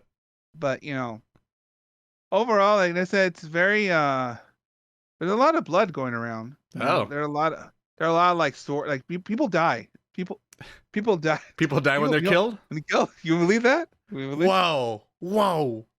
Uh so they're not afraid. He's not afraid to like stab people or take them out, and they even do it when like very according to like But guess the does way he how the not author. realize he's killing them somehow? No, he's killing them off, right? But he's doing it before like like I said, he's doing it for like for grandiose effect, but there's no everything he's like carrying in his head is actually becoming reality. But he knows he's killing them for sure. Yeah. Okay, well that's not very Inspector Gadget like. Yeah. So people are there are a lot of people are getting cut, bleed, blood everywhere. Their author's not afraid to So he's, I don't know, I just find it kind of jarring. He enjoys killing people and he has no like, ha ha ha, all for my grandiose nonsense I want to believe in. Ha ha. He's doing it for, I guess, the greater good, or trying to be like a shadow master. That's all to him. That's what he's doing it for, like to be like the ultimate behind the scenes guy, because that's what he believed as a kid. That's what he always wants to do. But But magic, it sounds, I don't know, it sounds like some part of it sounds funny and interesting, parts of it sounds like nonsense. Because, like, how do you, like, if he doesn't know, like, if he's killing people and he knows he's killing people and not thinking, like, oh, these guys are great actors somehow, like, it seems like, well, so he's a psychopath. He knows he's killing people and just goes, ha ha ha. well, but I guess but also like they for example one of the business that they're masquerading as his group, I guess, so he has to take the other group out, 'cause that way they know his group is the real group. Interesting. I don't know. It sounds Like I said, all over the place a little bit. It's kind of hard, I guess, trying to describe him, but it's kind of hard to, because to him, he's doing things because it sounds cool to him. Right. Which includes But, killing, apparently. Yeah, or taking bad guys out, but he's doing it to be cool, I guess. Right. But he doesn't realize, there actually is a cult, and there are actually people getting possessed. There are real consequences to his actions, I guess. I guess. So it's very hard to the more I'm trying to scream out, it's like, no, I understand it. It's just problem is, me, I'm poking holes in the author, being like, well, this sounds a little dumb. Why is that? Well, I never thought about it like that. I mean, there are like cool moments, I guess, as I can see animated, I guess. But it's very drawing, because from one, like, I kid you not, 1 minute he'll be like taking out this mercenary group and trying to save the school, or save something that blow its cover or whatever, I guess. And then we talk about G-strings. There you go. Let's talk about them. Yeah. And I said, I kid you not, the man goes on for the author goes for like 3 or 4 pages talking about G-strings. women wearing G-strings and how they fit, the purpose of them. Well, and I mean, how, not too hard to figure that one out. But it's just like I'm reading it, right? You're reading, like, when you read a novel, like, what the point of it is, but you're just like, I was like, I'm done with this. And like, I want to move on, but this guy is still here talking about this. And that sounds like something I was gonna say. And this sounds like something a writer would come up with, because it's like they want to make their cake and eat it too, but it often doesn't work that way. And this is an example of that. Of, I want to do all these cool things, but also, I don't know, these weird things that maybe I'm into or not into, but probably am, that I'm gonna waste everyone's time talking about because I think it's funny and cool and maybe a little horny. Yeah, and I don't know how, and because I watched like maybe the first arc of the anime, I guess, which is like 3 or 4 episodes. And it is hard to, because I feel it's like reminds me of Sword Art Online. Kind of like it's, but in a sense, it's very hard to, because there are moments, you need like to have the protagonist's perspective on what's going on, right? And I feel like without that, because obviously you can't do first person in a TV show, or you can't do that and do the other thing both at the same time. Tell that to JoJo. Oh yeah, I guess. I guess that's a good point. They pulled it off. But if you don't do that correctly, you can kind of get like, kind of like lost in like, well, he looks a little crazy, right, to the viewer, He sounds a little crazy. But if you read them, sure, he makes more sense. It makes better sense though if you read it. Though. Sounds like a psychopath, to be honest. A guy dress up, tell himself, I'm gonna be like Batman, and I'm gonna kill people, and I know I killed this person, but yeah, I'm Batman. It sounds not healthy. Yeah, I guess I was expecting more of the killing, to be honest. And thought, that's what I'm saying. The killing's where I draw the line. Like, if it's more like I don't know, like I said, Inspector Gadget, and somehow he's convincing himself like, oh, these are all actors, and he took the blow on the chin really well. He's a good actor. This guy's a good stuntman. And it's like funny talking about it out loud now. It's like, the more I think about it, it's like, he is kind of a psychopath. That's what it sounds like to me. He sounds a little insane, which, funny enough, I will talk about a similar character in a show I too have been watching. It's funny. This reminds me like Demon Slayer over again. Oh, which no. we talked about. We talked about it, right? Uh-huh. And then more you point things out, like, you know what? That's a good point. It is kind of messed up the more you think about it. This is what I do. But but look how cool it is. This is all my English degree is good for, is dissecting stories and talking about them. But look how cool it is. And that's the classic anime writer. Look at this flashy bit, though. Don't question everything I'm doing. Just go with the cool bit. Look at the cool panel. It's cool. There's like a lot of modern shonen which we talked about on this podcast. Indeed. But look how cool this is, though. Mm-hmm. And a funny thing, just before I guess end the segment, there's another season coming out this fall of that show. Yeah. So I don't know. I guess I gotta come support a madman. I don't know. I guess he's making Frank Castle look like the most sanest man in the world. I guess it would be Deadpool. I guess maybe that's a better equivalent. Yeah, but at least Deadpool knows he's insane. But I guess would a person be insane know that they're insane? Oh, that's a there's a deep thought there. Deep thought. Okay, but we don't have a deep thought. Let's move on. I guess what's another thing you've been doing? Well, I was gonna save this one for the next second or next thing, but I've been watching two animes I want to talk about that isn't One Piece related. Love Live and Idolmaster. This is my segment, Miles, not yours. And so the first one I want to talk about, which is fitting because we've been talking about questionable protagonists, but at least mine, I could explain why they're the way they are. So I've been watching Overlord Season 4. It gets good this time. This time it's going to get good. So Overlord, okay, how do I explain Overlord? So Overlord is kind of an isekai, but it's more of a fantasy thing per se. The isekai part is in the beginning of the story, there's this guy who's like a big MMO junkie who plays all the time with all his friends. And sadly, his favorite game is going to get unplugged for good. And so he decides to, play the game until they pull the plug until the very last minute. And magically, somehow, he wakes up after they pulled the plug and he ends up becoming the character he plays at in this MMO and enters a fantasy world. So, isekai question mark? Because it is another world. Overworked too much. Yeah, pretty much. But it's not implied he's dead, but it's a bit of a question mark and mystery. And so this guy basically ends up in this fantasy magical world and is curious to know, how did this happen? And are there any other players like me in this world? And how did this happen? The thing is, so that is like the main focus question mark. It's almost like case closed, where it's like, we got to find the men in black. The Men in Black. We're gonna get them, guys. I'm gonna find them someday. Yeah. We're gonna get to them. So it's basically like that, but just like case closed, Overlord does everything else to distract you with that main plot focus that is the whole point of this goddamn story. Because so when he wakes up, he's in this fantasy world.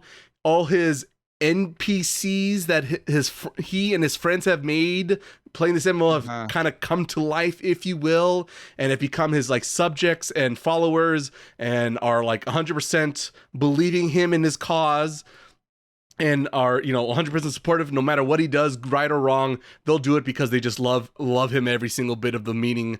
And so basically what happens, is the title might imply, is he is this nobody who shows up in this fantasy world, and then slowly but surely over the seasons, he basically becomes like this, big ruler king in this fantasy world, and slowly kind of takes over this fantasy world. And sure enough, but it's interesting because it's like a comedy bit, because sometimes we'll hear his inner thoughts, and it's the MMO guy, the nerd, if you will, and he's like, oh my god, what's happening? And why are all my subject and followers just like kiss my boots all the time?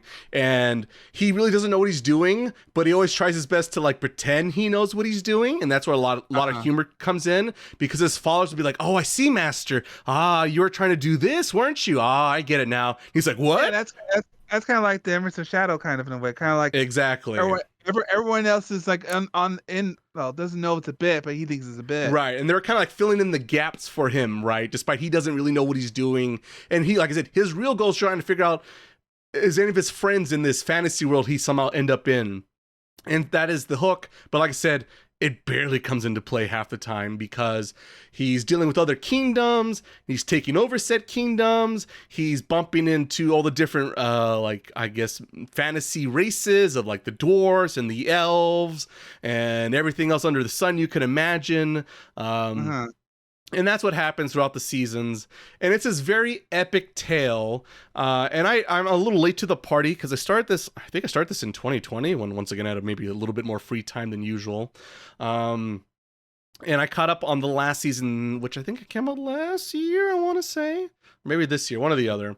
And yeah, it's pretty much more of the same. I forget because sometimes you're kind of like cheering for the guy and you're cheering for these characters. You spend enough time with them and he doesn't seem completely evil. But there are times like, oh, he's also not a good person at all because he'll just like kill people because it's like, well, I'll lose face if I let them live. So I have to kill them. And so he'll just kill them and then be done with it, right? So this show often can be a dark comedy, involves like basically slaughters of a lot of people, a lot of different creatures, just because of saving face or to take over, just to once again to be like, I wonder if I take over enough kingdoms, people will notice me, and then maybe I'll meet one of my old friends, perhaps in this fantasy world I find myself in. And so, like I said, a lot of it's comedy based. Everyone's OP as fuck. He's like the strongest guy by 1,000 million miles. It's like if like Super Saiyan 3 Goku showed up during like Dragon Ball, it's just like OP as fuck, right? So it's like I said, it's a dark comedy. You're never too worried about him or his followers being in a bad situation because they're all just like too strong for anyone else in this universe, despite like, well, this is the best guild in the town, this is the best fighter in our kingdom, and they're all just garbage next to him and everyone else in his squad. So it's entertaining, it's good. The only downside is it is a very epic tale, and I just like Case Close, I have no idea what the ending is and where it could be, and it's just one of those, I hope you like the show. And it's been coming out every so often, like for the last, I don't know, decade plus now, I feel like. But like I said, I showed up late to the party, so I've been spoiled by pretty much binge watching season 1 through 3 in the last few years, and now I finished season 4 this morning. It's still good. Like I said, it's more of a dark comedy. But yeah, it's overall entertaining. But if you're looking for a proper ending, good luck. So Hunter x Hunter fans, rejoice! Check out Overlord. Yeah, just out of curiosity, does he find it? Throughout whatever how much time this series went on, does he find anybody, or it's just like that's just an afterthought? At the very, very end of this season, they hint at maybe. Oh, okay. So there's something question after mark. 200 episodes, that's when it gets good. Yeah, it's one of those. So it's one of those. It's like I like it, I enjoy it. I think the dub is particularly funny. I watched the dub versus this. It's one of the few times I prefer the dub versus the sub. Oh, it's like one of the Konosuba. Well, I mean, it's one of the exactly. It's a Kai quartet, right? Yeah. So I guess that makes sense. Oh right, I forgot. I need to finish that. But yeah. I want to finish. I want to finish those 4 so I can watch that goofy thing because I think it's hilarious. Yeah, it does seem funny. So yeah, it's very good. Season 4 doesn't, it just makes me go like, oh yeah, this is good. And progress does happen. It's very it's like I said, it's very slow. But I think it's fun. I don't know. We're lucky if we get like a season 5 in like 3 years from now. That's like the sad part. Is like they come on from like 3 to 5 years a new season. So and Ray's right there with the line. Like, okay, gets a chair. Yeah, right, and that's what it is. I was down and out, and I'm like, well, I'm here by myself. What can I do to catch up? And I was like, oh, Overlord, that's a show that only I've seen, and I could, binge watch and don't have to worry about anyone else feeling left out. So yeah, Overlord season 4 just as good as the previous seasons, but also the same problems as the previous seasons. But yeah, that was a good time. And then speaking about another anime that I can watch with indulgence without having to worry and leave anyone behind. Vinland Saga Season 2, yes, brought to you by everyone's favorite studio, MAPPA, this time around versus Wit Studio from season 1.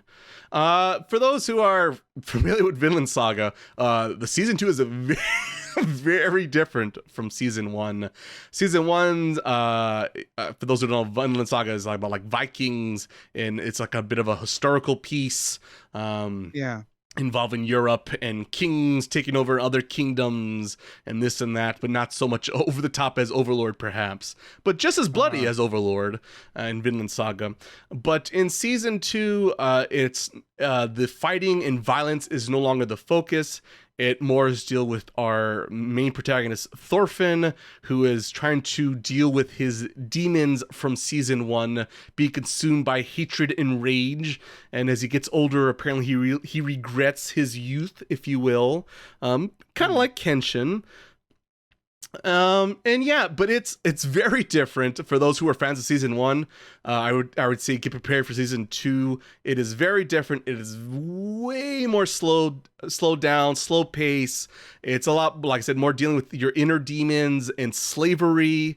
And what does it mean to be a slave, and what does it mean to be a human being, and what does it mean to be a king, if you will. It deals with a bigger, it's a very mind-thinking kind of season versus season 1's like, I'm going to kill this guy because fuck that guy. I'm going to get revenge on that guy, and I'm going to take over this kingdom because kings and queens and rulers, and there can only be one, right?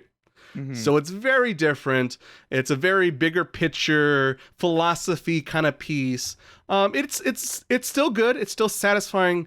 It is molasses, though. I will say, even as a slow thinker and as a person who enjoys, more philosophical things, it is fucking molasses sometimes, dealing with storylines. I'm like, all right, I know the outcome. Can we just get to it already? This person's dead. Just get to his death. Let's move on.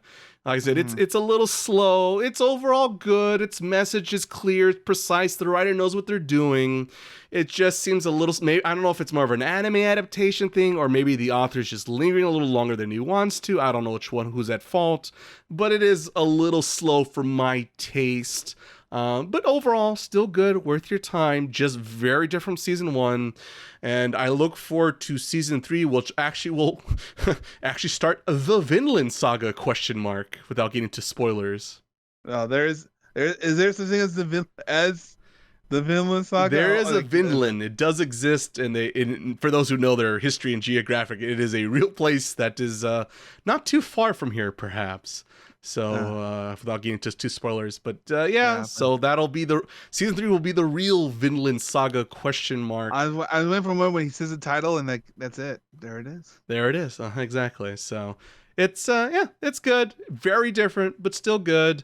Mappa, didn't totally drop the ball, but like I said, it's not very action focused as season 1. So, and to be honest, I would argue this was definitely the easiest thing to knock out that season, considering they do everything else action pack oriented. Vinland Saga season 2 is very slow driven, drama based. But I do like I am a sucker for dealing with inner demons and ghosts haunting people's past and talking to them and looking over the shoulder and talking to them, very Shakespearean / maybe Edgar Allan Poe-ish, if you will. So I do like those aspects, and that's what kept me going throughout this very slow season. So yeah, if maybe keep enjoying Vinland Saga, and for those who have fallen asleep on Vinland Saga, maybe it's worth your time if you're looking for something a little bit more interesting than your generic shonen battle series, perhaps.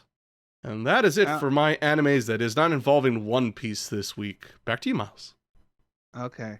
I guess I'm trying. Well, I guess it's a problem I'm having, but there's one game I've been trying to play on the PC, but I could play on my phone. Oh no. Yeah, Guess what, folks? Yet another mobile game. My favorite. This time it's called Blue Archive. Okay, I don't even know what this is. All right, so Blue Archive is a mobile game. Mm-hmm.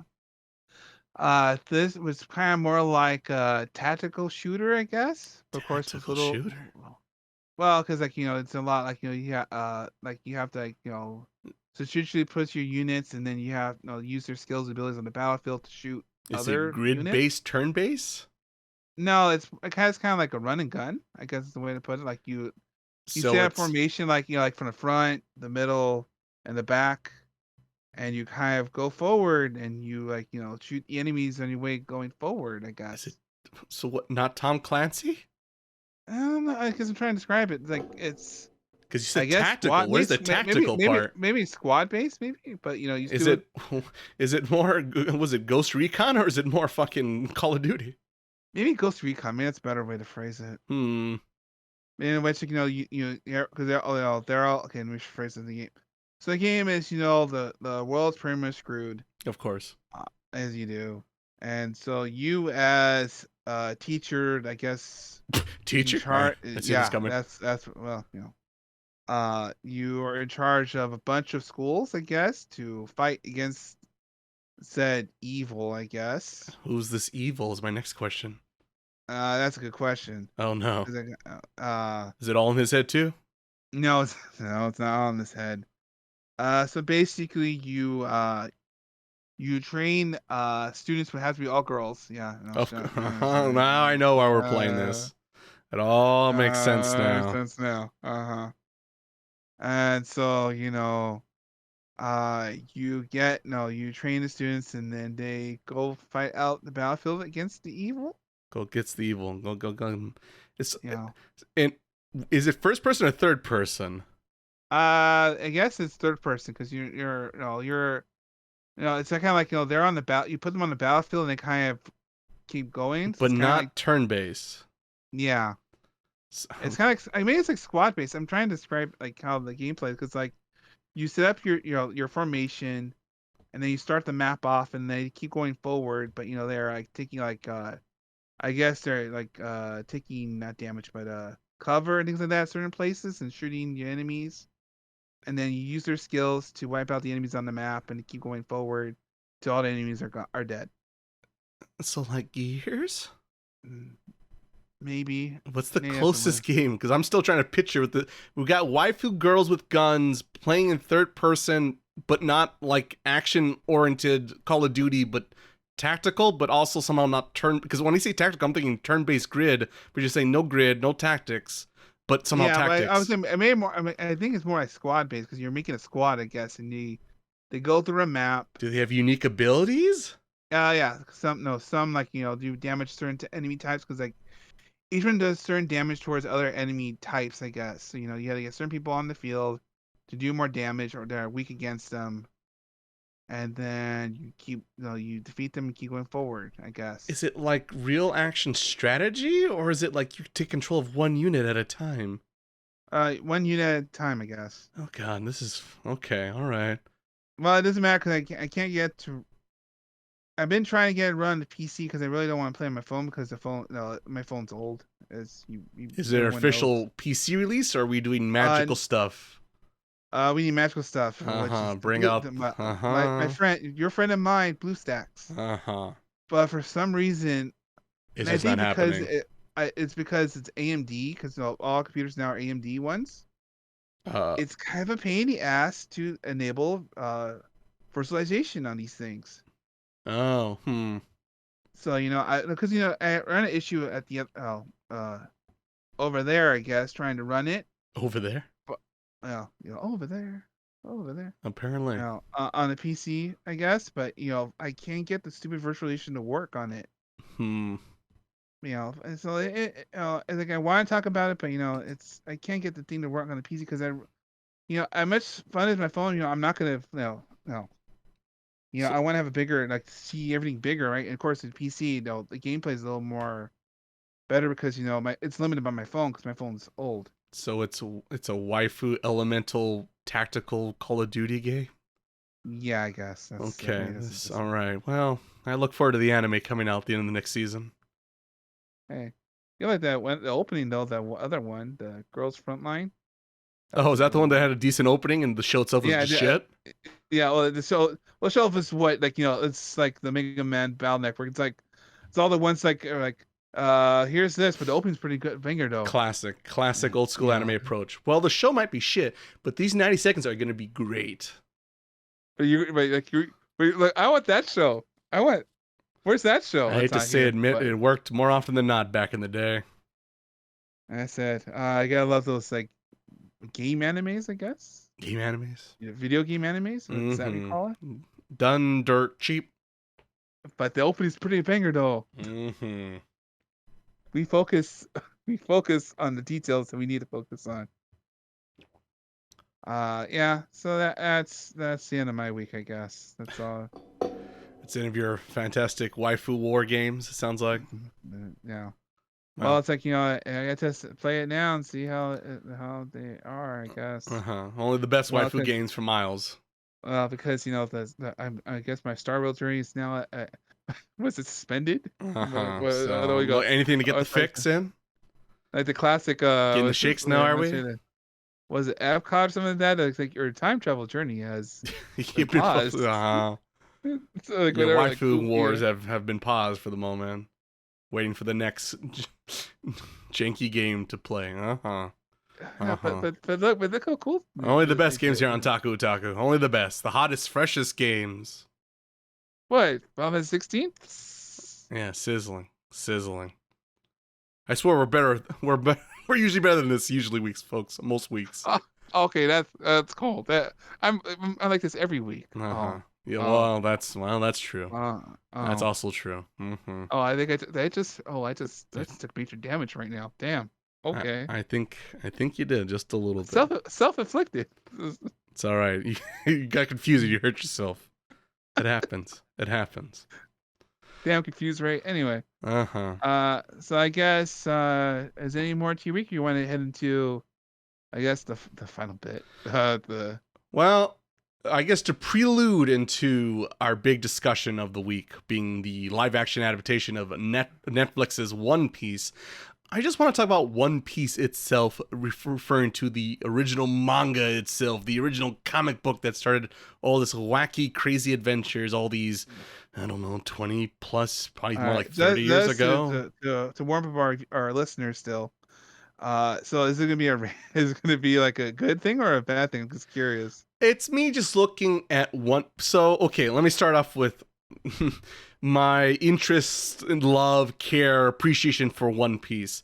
One Piece is old, and I am old, but I've never really jumped on the One Piece wagon.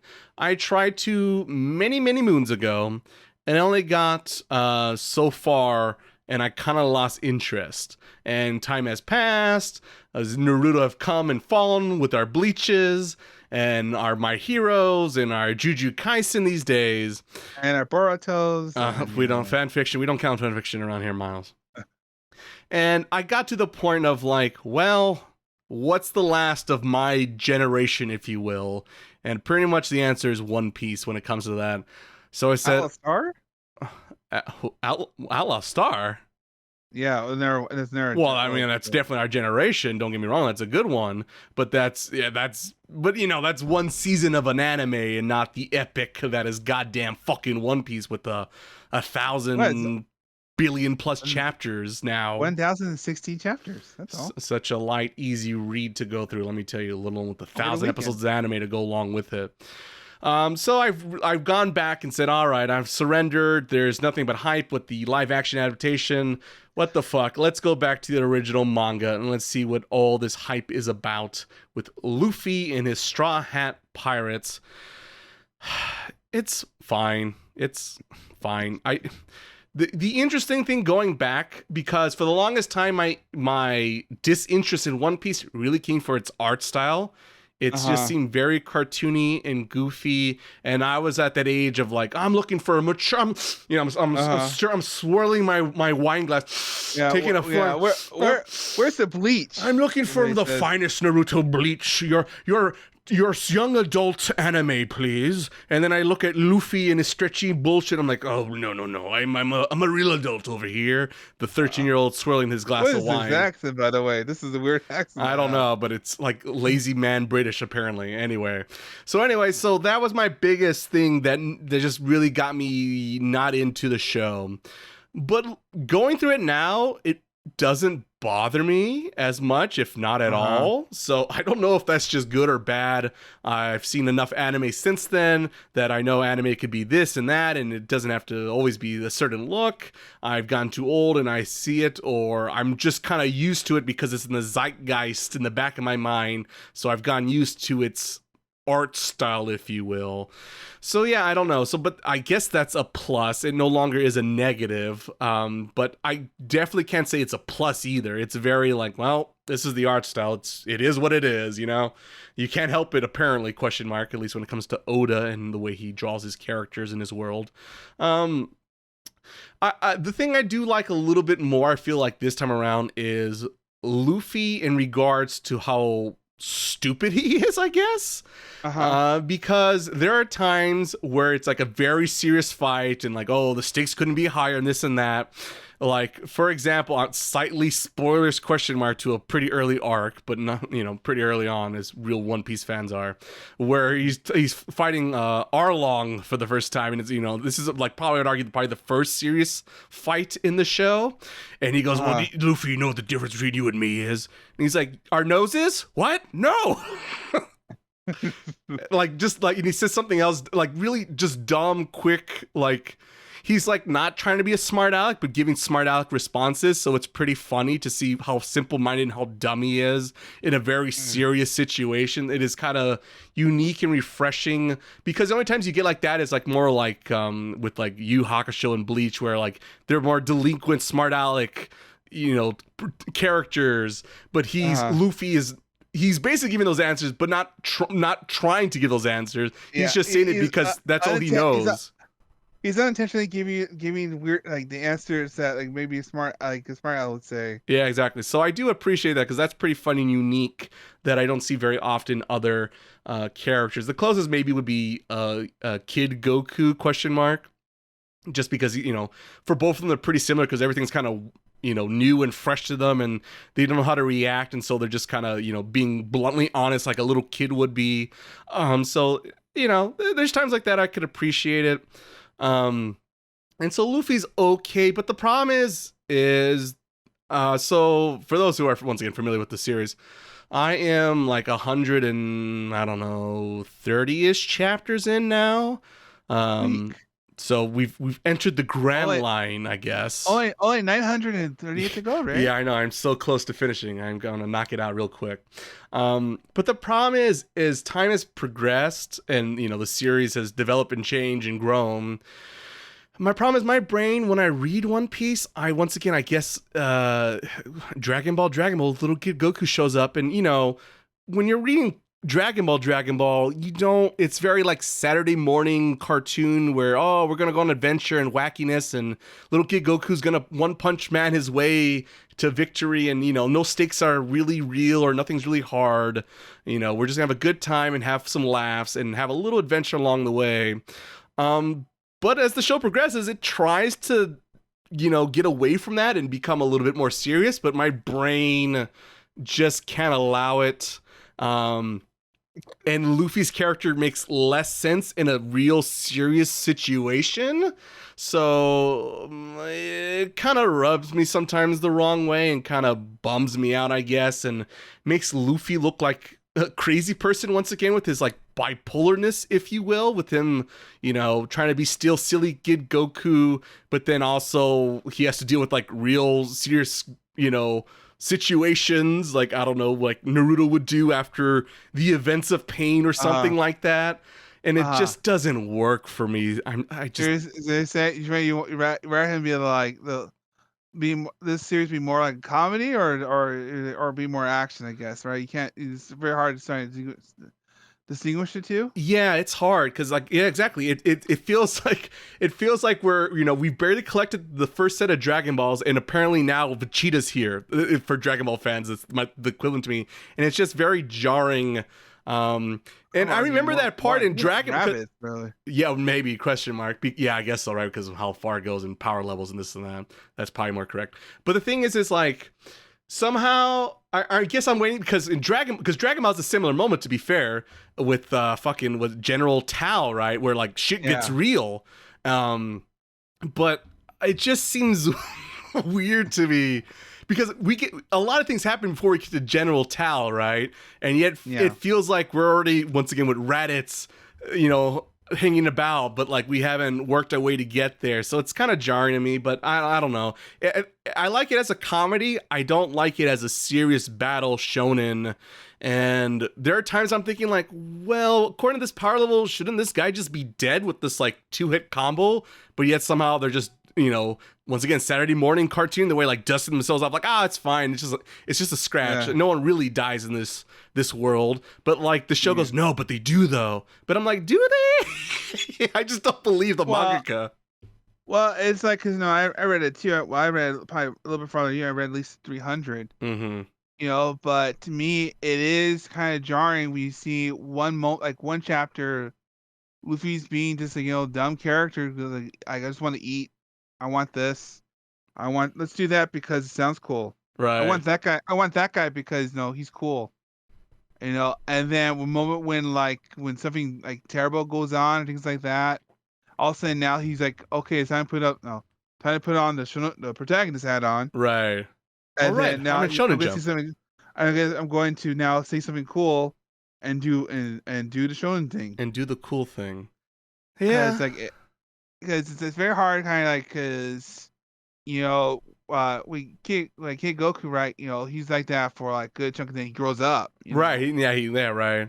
And obviously, I mean, there are funny moments here and there in Dragon Ball, even Dragon Ball Z. Mm-hmm. But but he's no longer a kid. Right. Luffy's still like, I guess he's supposed to his teens, I think. Let me ask you this, Miles. How old do you think Luffy is in the start of the series? Well, if I remember correctly, should be roughly 16, 15.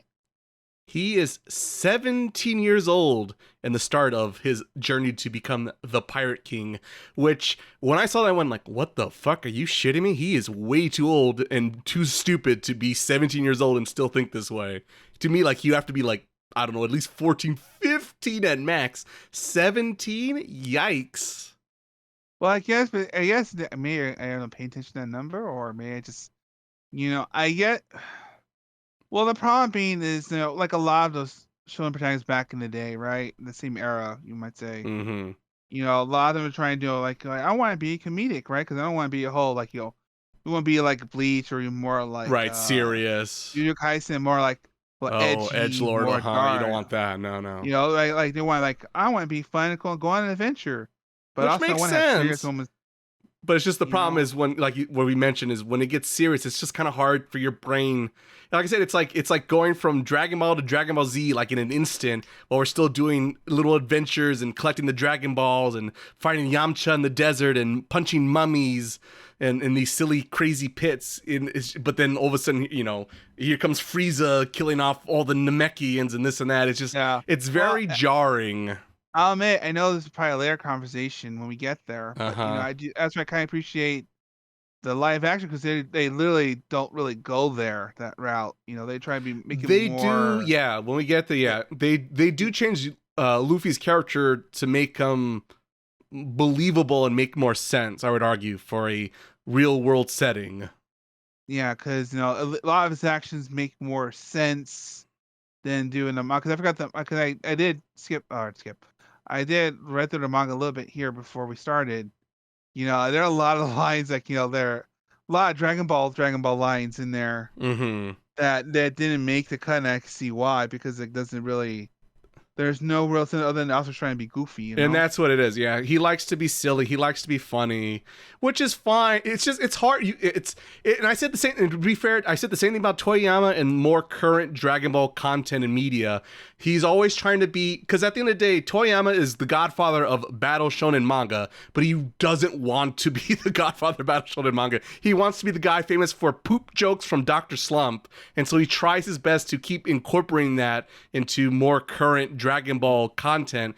But it's just so jarring to go that far back when we've done all the shit from Z, GT, Super now, and yet time for a poop joke, I guess. It doesn't work. It doesn't feel, it's not coherent. And so, to be fair, Toriyama's got the same problem, but that's what happens when you got two people who are trying to be comedy gag mangas, but also trying to do a battle series. It sometimes can be off-putting.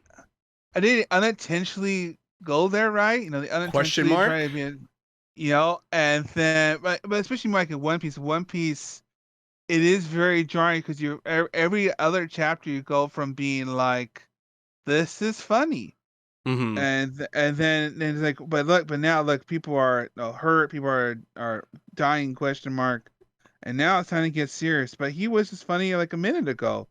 Like, wouldn't you get like emotional whiplash from being like, trying to play the world off and more funny vibe than just then?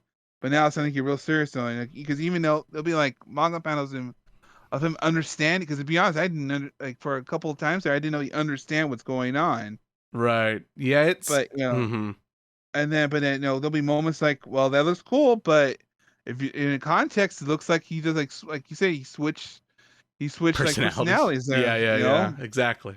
and so as manga wise, if you try reading that, you got like, this guy's kind of a Yeah, psychopath. he's a little insane because this guy is totally unstable.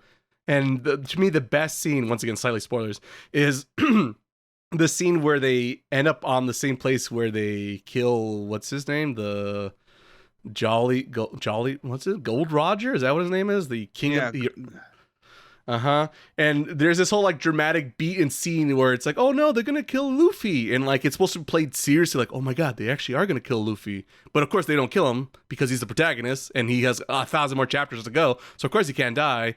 But like the manga goes, for reals though, he was about to die. And I'm like, no, he wasn't. Shut the fuck up.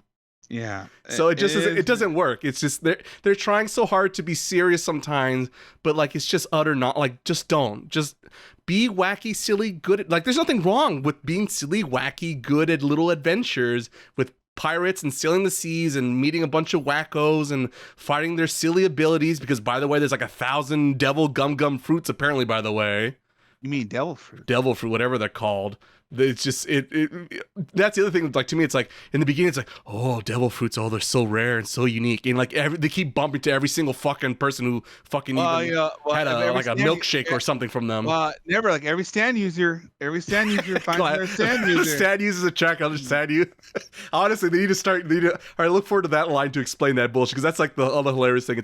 It's super rare and unique, and yet everywhere they go, they keep finding another person who Oh, has you these too? abilities. You two have one? You have one too?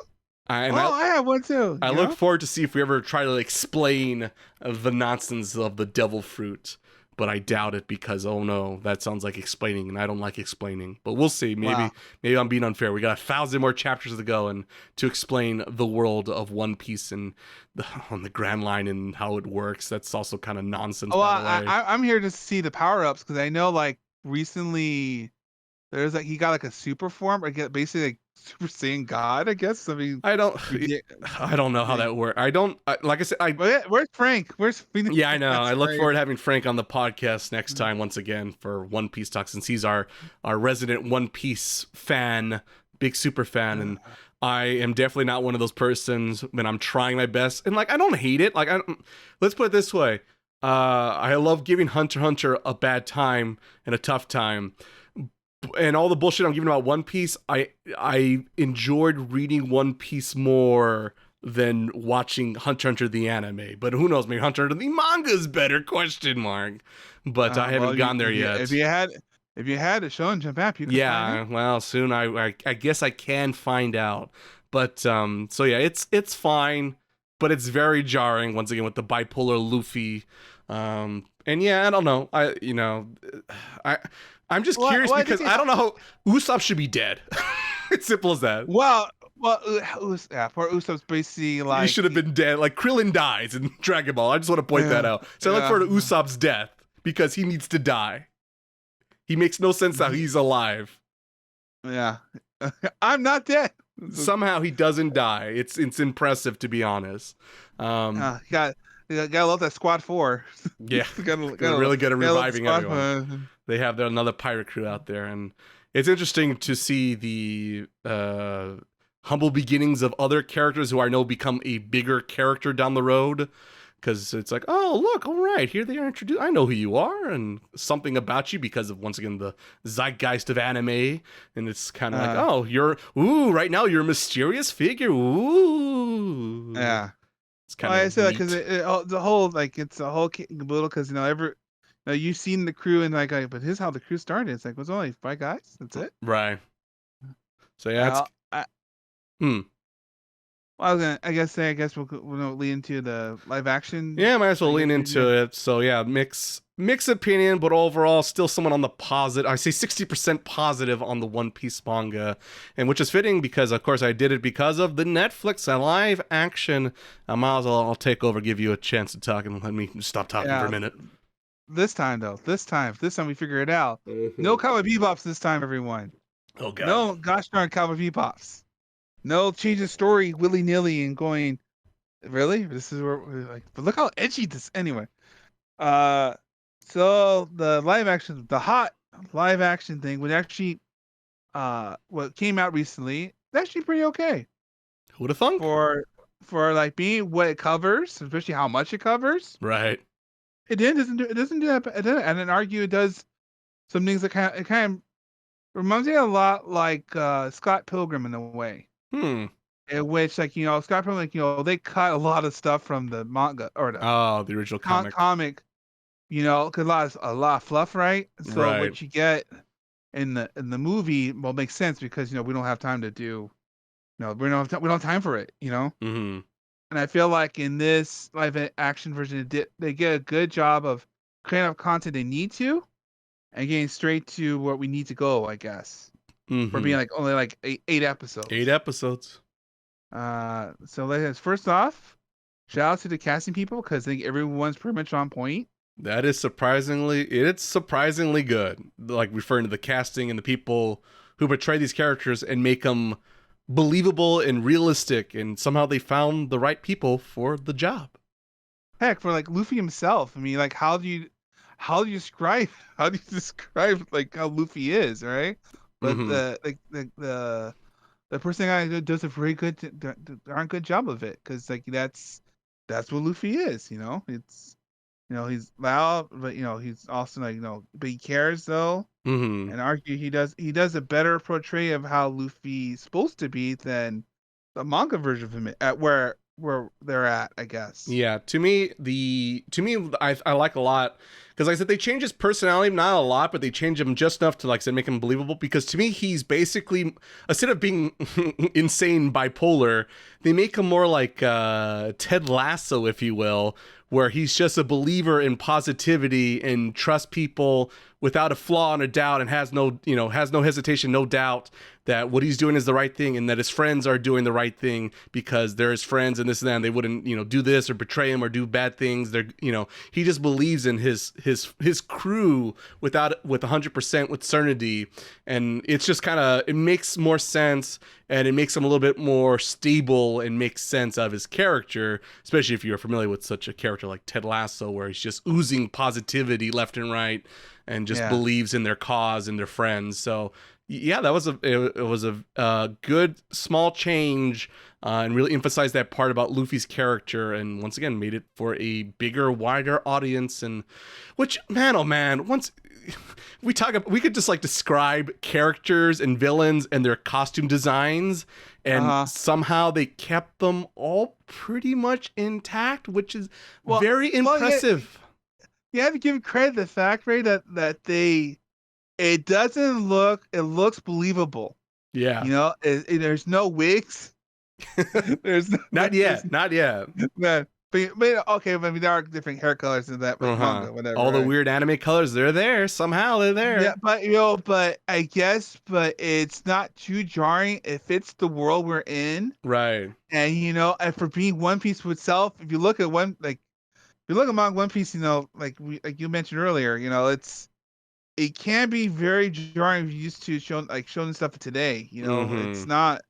It's very cartoon, because he's inspired by cartoons, right? Right. Of course he is, and and it's fine. It makes sense, and you're a mangaka, and blah blah blah, and it allows. I mean, when your main character's ability is fucking Mr. Fantastic, then yeah, you're gonna have to be a little bit more cartoony, right? I feel like, and it makes sense in the manga, but how do you take that very cartoony Saturday morning cartoon and bring it to a live action, and without changing the design dramatically, like a Marvel movie where Marvel was they streamlined the designs and put them all in black.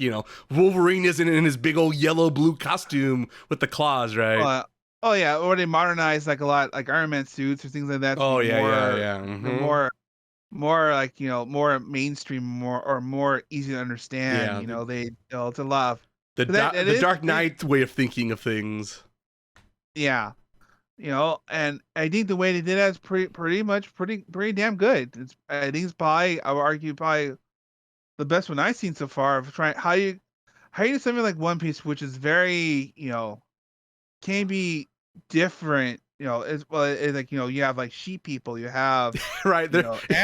animals, you have like, you have like, all these like weird, crazy things that, in a manga format, it makes sense because you're looking at it like, It's a yeah, wacky, I get crazy it. world. But how you translate to a live action medium He's is, a goat man now. No questions and it's like, asked. especially like the Marines, the their leader,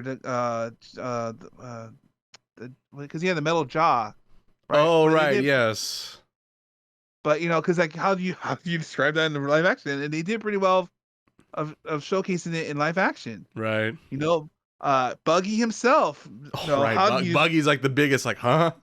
How do you But explain like, this but thing? it makes sense for what they're doing. They did a very good job of how do you create this clown, literally this clown.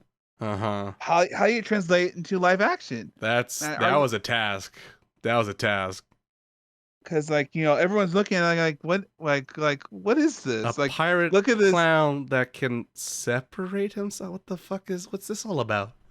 And I do admit, when they do CG only in certain moments, and they just and then they just don't do it. Yeah, they don't rely on it, which thank God, because it looks more jarring and it costs more money. So they, wherever they could, they tried their best to make sense of it without going bankrupt. Hell, I'm surprised they got bloody, what's his name, the evil butler guy with his big old silly scissor Oh, hand. Kuro, Yeah, with Kuro.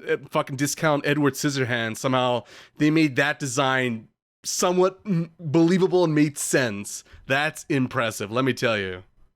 And I do like that. And like, the costume designs, the ships. I think people argue about the ship, but I think it looks fine to me. I mean, it looks like the Merry But like, Go. Is that what it's called? like hide, like, for a thing that's so cartoony, trying to make the live action is a difficult task, and I think they pulled it off. They pulled it off I thought, very well. Uh, once again, slight spoilers, I guess, for the live action. I love where it's like in the script, a Michael Jackson guy shows up. We're not doing that. That sounds like a lawsuit. And then a guy that controls the line. Oh, fuck no, that sounds expensive. We're not doing that either. Like anything that sounded like really dumb and too expensive, and that wasn't a main important character into the story, they're like, we're not doing that. Cut that shit out. Yeah. So I love the adaptation. They really thought about it, being like, okay, what's really important here? While they cut that shit off, we still got Arlong and all his fish guys hanging out with all their big cosmetic, funky CG looking, fish faces and this and that. So they're smart, and they know, like, we should spend money on this because this is a big important arc and we can't cheap out on this. So they definitely, like I said, they're just very smart and wise and knows we need to spend the money here because this is important. So we can't cheap out here. This shit important. Cut it out. Let's save some money and move on.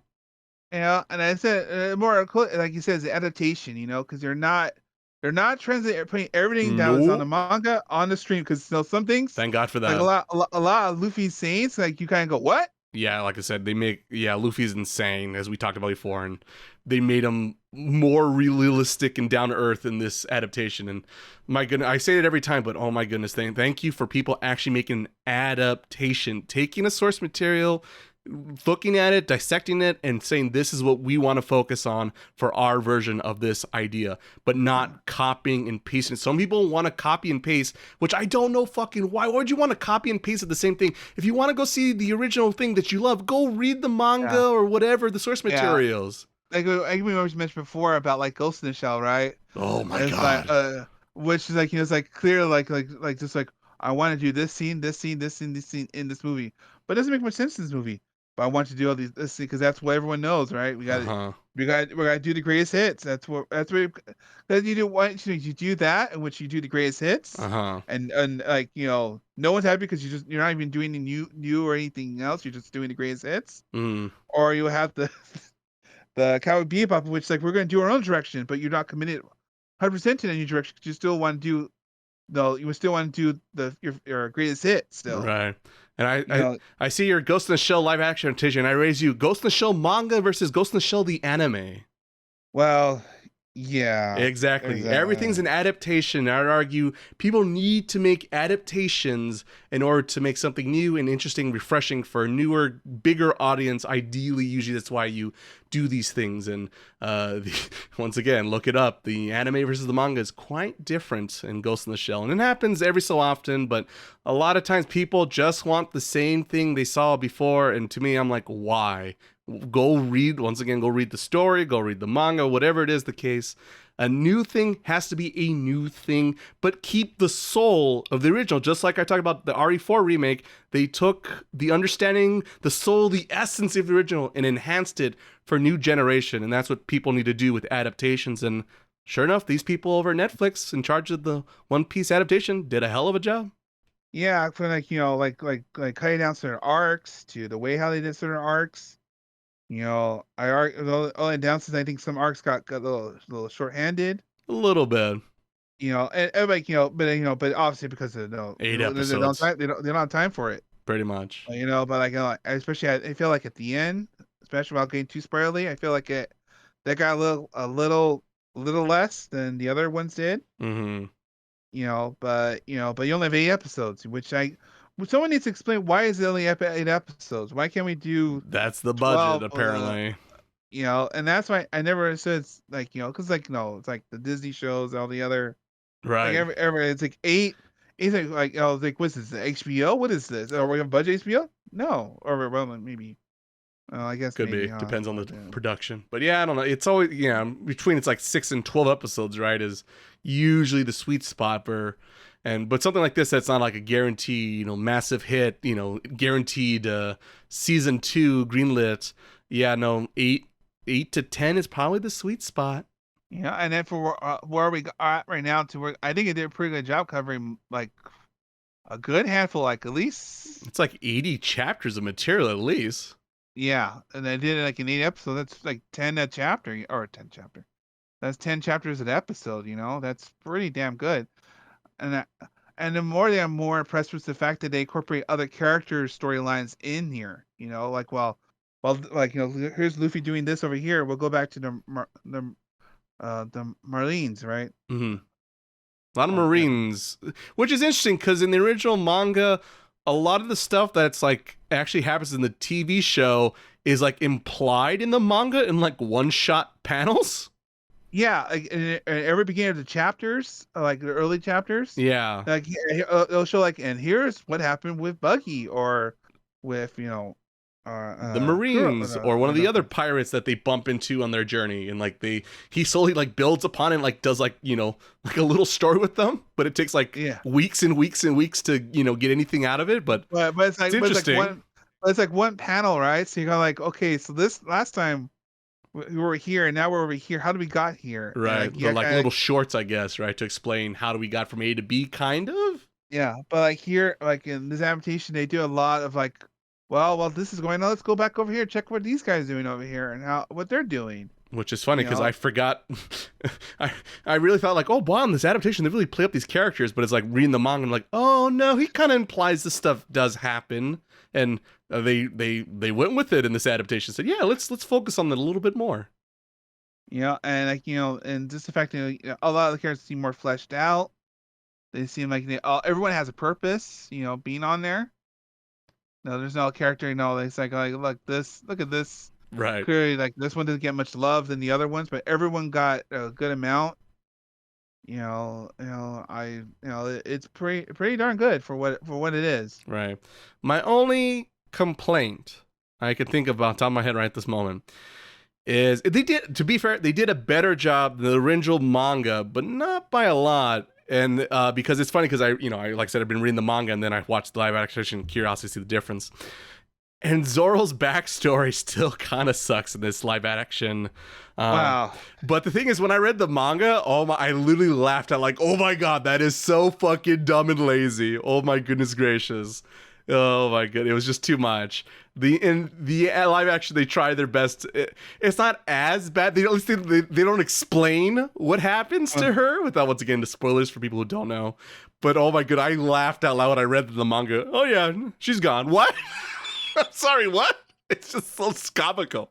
You can't introduce a character and then kill him off with the same like breath because it just becomes funny. It's okay, female characters, right? And right? and that's the other aspect. Speaking of, and I'm talking more of the manga than the live action adaptation because I think they did a pretty good job. But I am very concerned reading the Grand Line and introducing certain female characters the way they are represented and shown is a little yikes. This is a little out of date, isn't it? And yes, it is to be somewhat fair, but also it doesn't look very good these days. Well, we look towards the future. Let's not look toward the past. I'm kind of curious how do you do season 2 if I remember what you're talking about right now. Hopefully they make some changes because that ain't gonna fly these days on a Western audience, I don't think. So yeah. But but everything else I think was pretty good. I'm glad they condensed the Sanji stuff because that was really clunky reading the manga. So I'm glad they kind of just streamlined it and just focused on what was really important there because the whole, though I do like the little cameo they have of that guy and his crew. That was kind of funny to see. Yeah. But but to see them like they have a big major plot point in this original story and become like a joke basically in this version was kind of interesting and fun. As once again to see the difference between original and the live action. It's fun to dissect and look at both the different stories and see the changes between them. A very Walking Dead comic versus Walking Dead AMC TV show, right? Yeah. No, but like I agree. Yeah, the whole Sanji arc, without getting too much spoilers. They did probably a little better explain because there are lots of them. I think it goes on for at least too long, like 30 like 20, 30 chapters, like about the whole backstory. Once you get like, yeah, but you could tell me that like 10 chapters ago, and I would have been done already. But they were very stretching out the battle. Like the battles themselves are longer, stretched out in the manga. Right? They take like forever. I kid you not. I think like the whole Arlen Park one. That whole battle sequence was a lot quicker because I think he fought him like 3 or 4 times, and he lost and came back, lost again. Kind of, yeah. And then like, oh no, but for real now, I understand this time, And here it's like, no, we're just gonna find him, and then like I'll figure out my way over there, Yeah, it's things you have to make and change, and it's just Oda's maybe not, at least setting up wise, he's not the greatest when it comes to the only good backstory I would argue is Nami's story, which we get all that in the live action version too as well. But like Luffy's is kind of who gives a shit. Zoro's is hilarious. Sanji, it's better in the live action because it's like you just said, it's way too long in the original. Usopp is whatever Usopp, who gives a shit, to be honest.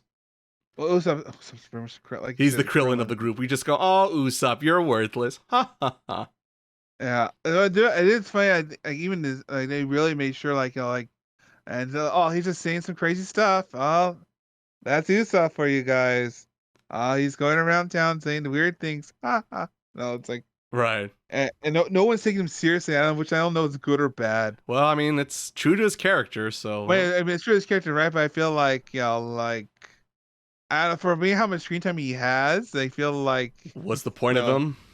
Yeah. Basically, that's my problem with Usopp is like, at least Krillin does 1 or 2 cool things, but I'm waiting for, which I'm sure he's going to get one, but it's just, I don't know. It just seems hard because, like, Sanji's a great fighter.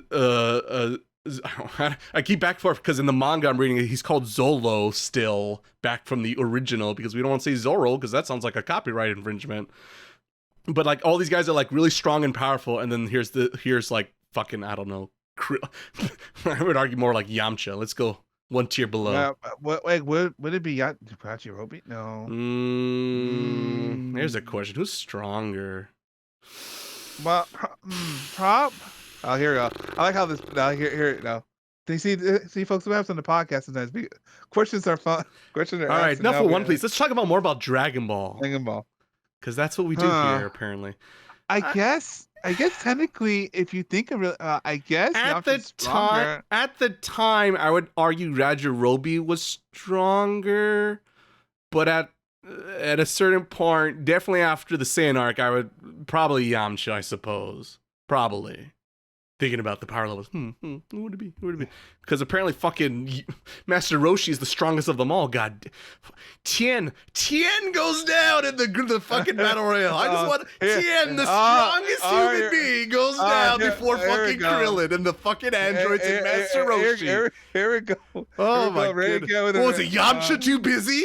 What the fuck? Oh my god. Tien shit hot. I just want to say, what the fuck? Whatever. The man put Cell again in a whole cubby for like minutes against like this big old freakazoid, and he held down the guy. He saved the goddamn universe more than once, and yet this is what he gets. He gets the first guy get knocked out of the battle royale. Oh, goddamn it, Toriyama. Well, I'll be honest, though, I don't think he remembers that, to be honest. All I can say to Toriyama is, I'll get you for this!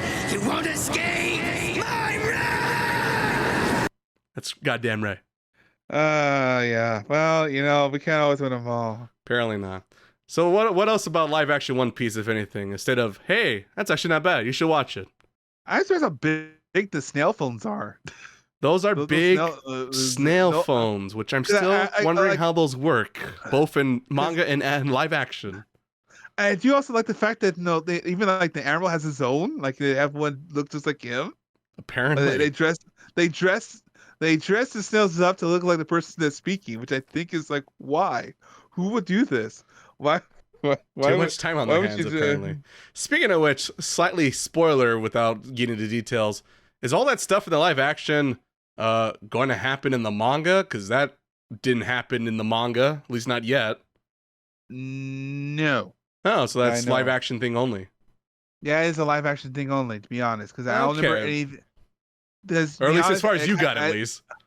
It threw me off because I was like, wait, when's this? Yeah, that's why I was kind of like, wow, this seems really out there, and I would argue doesn't feel like it's a thing, but also the way Oda writes stories, from what I've seen, I would be like, I wouldn't be surprised if he slaps this in way down the line as DLC, perhaps. But it was kind of jarring to me. I don't know, they add an extra flavor, I guess, or to me, I thought it wasn't bad. It was fine. Overall, I had no problems with it, but it did seem like out of left field. But it does feel like it fits in. It doesn't feel like it works for the narrative of the focus of the season for sure. Yeah, because obviously you can't get the smoker because he's not there yet. Yeah, he's not. Yeah, because he's, I guess, the next main guy from the little I've seen, and they tease him. Yeah, he's when he gets to the Grand Line, it's like the real folk. He's the real Marine. Speaking about Zoro's past, what's up with that other character that hangs out with him? That seems like, shouldn't we just make that her and call it a fucking day? That makes a lot more sense. I better not find out she's like a cousin or something. I'm gonna lose my shit. Well, see, that's oh God! Oh no! No, but I'm just I'm trying to number my head right now. Right, it's hard to me. It's like, hey Miles, remember this thing you've read like forever ago that I've just recently read? Come on. You should ask Frank. I know Frank probably knows what I'm talking about without once again to spoilers and details. But that was a weird thing. I'm like, I laughed at Zoro's backstory, and we easily could have fixed that by making her in this situation and calling it a day, and it would make it more interesting when these two characters meet. But no, it's just very shoehorned, and it's almost like to a point of, once again, Oda goes like, fuck, I killed someone I shouldn't have killed. Fuck, what if I didn't though? And it's like, wait, but you did. But what if I didn't though? I guess. Yeah, I'm talking about her. Oh, okay. Oh, yeah. I'm talking, this character should be this character. I got it now. You got it now? Yes. It's all connecting now. Yeah, that would. It would have been a lot better and makes a lot more sense if she was that character. And he basically makes her that character too, which is also extra jarring and weird. Once again, it's him being like, ooh, fuck, I fucked myself. Well, what if I just kind of resurrect her, kind of, without reeling, but also basically. Shit. It just. Sorry, damn. I did it again. Yeah. I did it again. That's another example. The last. It would make more sense, be better, and I wouldn't laugh as hard as I did when hearing Zoro's backstory. You know why? In my head. In my head. The more I think about it now, it's like I thought Like the way how that made she. She's got better. God damn it! You're This is what I do. This is what I do, folks. damn. It's my only ability. It's my only ability to break down stories and being like, what would be better if we did this instead? Well, see, folks, that's writing 101. There you go. Make sure you don't kill off any important character because you might need them. They're like, well, shit. Always leave a little wiggle room for yourself. Little wiggle room. He's not. He's now disabled. He's disabled for now, but he might come back. He'll get better. He'll get better. I mean, it worked for most everyone else. Squad 4? Get Squad 4? Get Squad 4. Bring out the Squad 4. All right, but yeah, I guess we should wrap it up with our me breaking down Oda's masterpiece. Breaking down, figuring out whatever story you guys. Everything you love, it sucks, and let me tell you why it sucks. Break it down here, live on the podcast. But yeah, once again, the Netflix live adaptation, surprisingly really good, understands the material, took the best bits and applied them and did them in a fairly nice and clean, organized manner in 8 episodes. And my understanding is it did very well on Netflix number-wise, and everyone's basically, hey, when's season 2? All I know is that this is me. Just one last thing, real quick. Just hit me. Oh, here. What happens to everything else comes like this? It's like, all right, guys, we got that. It's time for the insert shonen. Well, I guess your new favorite shonen thing. I guess because there's My Hero, right? There's a lot of them coming out. I mean, everyone has deals for them, but do they ever, get past pre-production? Is the real question, right? Yeah, because that's like no. Isn't there's the Your Name thing, right? That exists on paper, but once again. Unfortunately, because certain things outside the podcast. Well, there's also Hollywood's bullshit. But even if Hollywood wasn't on fire the way it is on fire, that's a thing that good luck making that happen. I mean, the Cowboy Bebop thing was another thing that they happened 10 times through. There was a Death Note. At one point, Warner Brothers bought the rights to do a Bleach adaptation. They never, fall through that on a Western adaptation. There was surprisingly, the Japanese one only did the one movie that barely touched anything. So, it happens, and it's hard. Don't get me wrong, it's hard adapting a lot of shonen anime nonsense because it is just and he does nonsense. What now? Yeah. He does what now? And he does how many spins with the what kind of sword and doing what and a who and a what and with what power levels? How many planets explode in this fight? And all fairness, once again, the live action Kenshin do a pretty good job making all that nonsense make actual sense. And he jumps around, does what now? I love something that moves them. They're running so fast, their feet are already crooked because they're moving so fast. They're doing sonic loops, but somehow still on the ground because they're so crooked and moving so fast. Good wire work. It can happen, but it's hard to once again make things make sense in a real world setting. But they pull it off here in One Piece, and every so often we get a good one of these. But sadly, it's not as often as we'd like. You get 2 or 3. You get your Ghost in the Shells. You get your Bebops. Can't wait for Samurai Shampoo. Can't wait for that one. Alita was okay. Alita was fine, but I think people just complain too much about her face. But the anime eyes was just kind of why? And they're like, I don't know, anime. That's the best answer. It's kind of well, maybe just don't, fellas. What do you think? Keep it simple. But that's not how we go. Yeah, exactly. So what happens? But hopefully this means a new wave of live action adaptations. But hopefully we get good keyword adaptation and not copy and paste jobs because it just don't work. Let me tell you. But yeah, can't wait for Skip and Loafer. Can't wait. That's more of a that'll be nice. I already beat up Skip and Loafer in the past podcast. Look forward to that. Or the Galaxy Next Door. There you go. Well, that was Frank's doing mostly.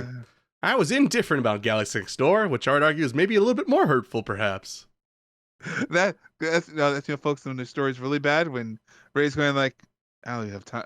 I'm not gonna waste my time on this. I'm gonna have time for how am I gonna make more Luffy and his crazy bipolar disorder he's got going on over here? Yeah, the more I think about the manga, it's for every quip, he's haha, funny, and then he gets to there, it's wait, what? There's emotional whiplash every chapter. Wait, he what now? supposedly tries to kill Zoro for some reason because he thought it was funny? Or I don't know. Like I said, Oda, I'm curious about his decision making, but I got 1,000 more chapters, so I'm sure he'll get better. Question mark. Hey, after chapter 765, That's when it gets good, huh? it's good. Along with Hunter x Hunter, long battle shonen manga. It's not for everyone. Hey, it could be worse. You can do case closed and never finish. Someday out there, someday we'll get those Men in Black Here's a question: what's more likely to finish, Hunter x Hunter or Case Close? or One Piece. Or one? Well, there you go. It's a close race, a race to the bottom. All right. This has been Otaku, episode 17. Don't worry, it gets good the next episode. I promise. I swear, since there'll be more people, that means less of me talking and hating on things. So that's always a plus for listeners. Yeah, though it dilutes a little bit less. Get a little less rage. A little less hatred. There you go. That's what we need here. That's what we all need in the world. A little less hatred. There you go. There's a slogan. Put right in the bumper sticker. Uh-huh.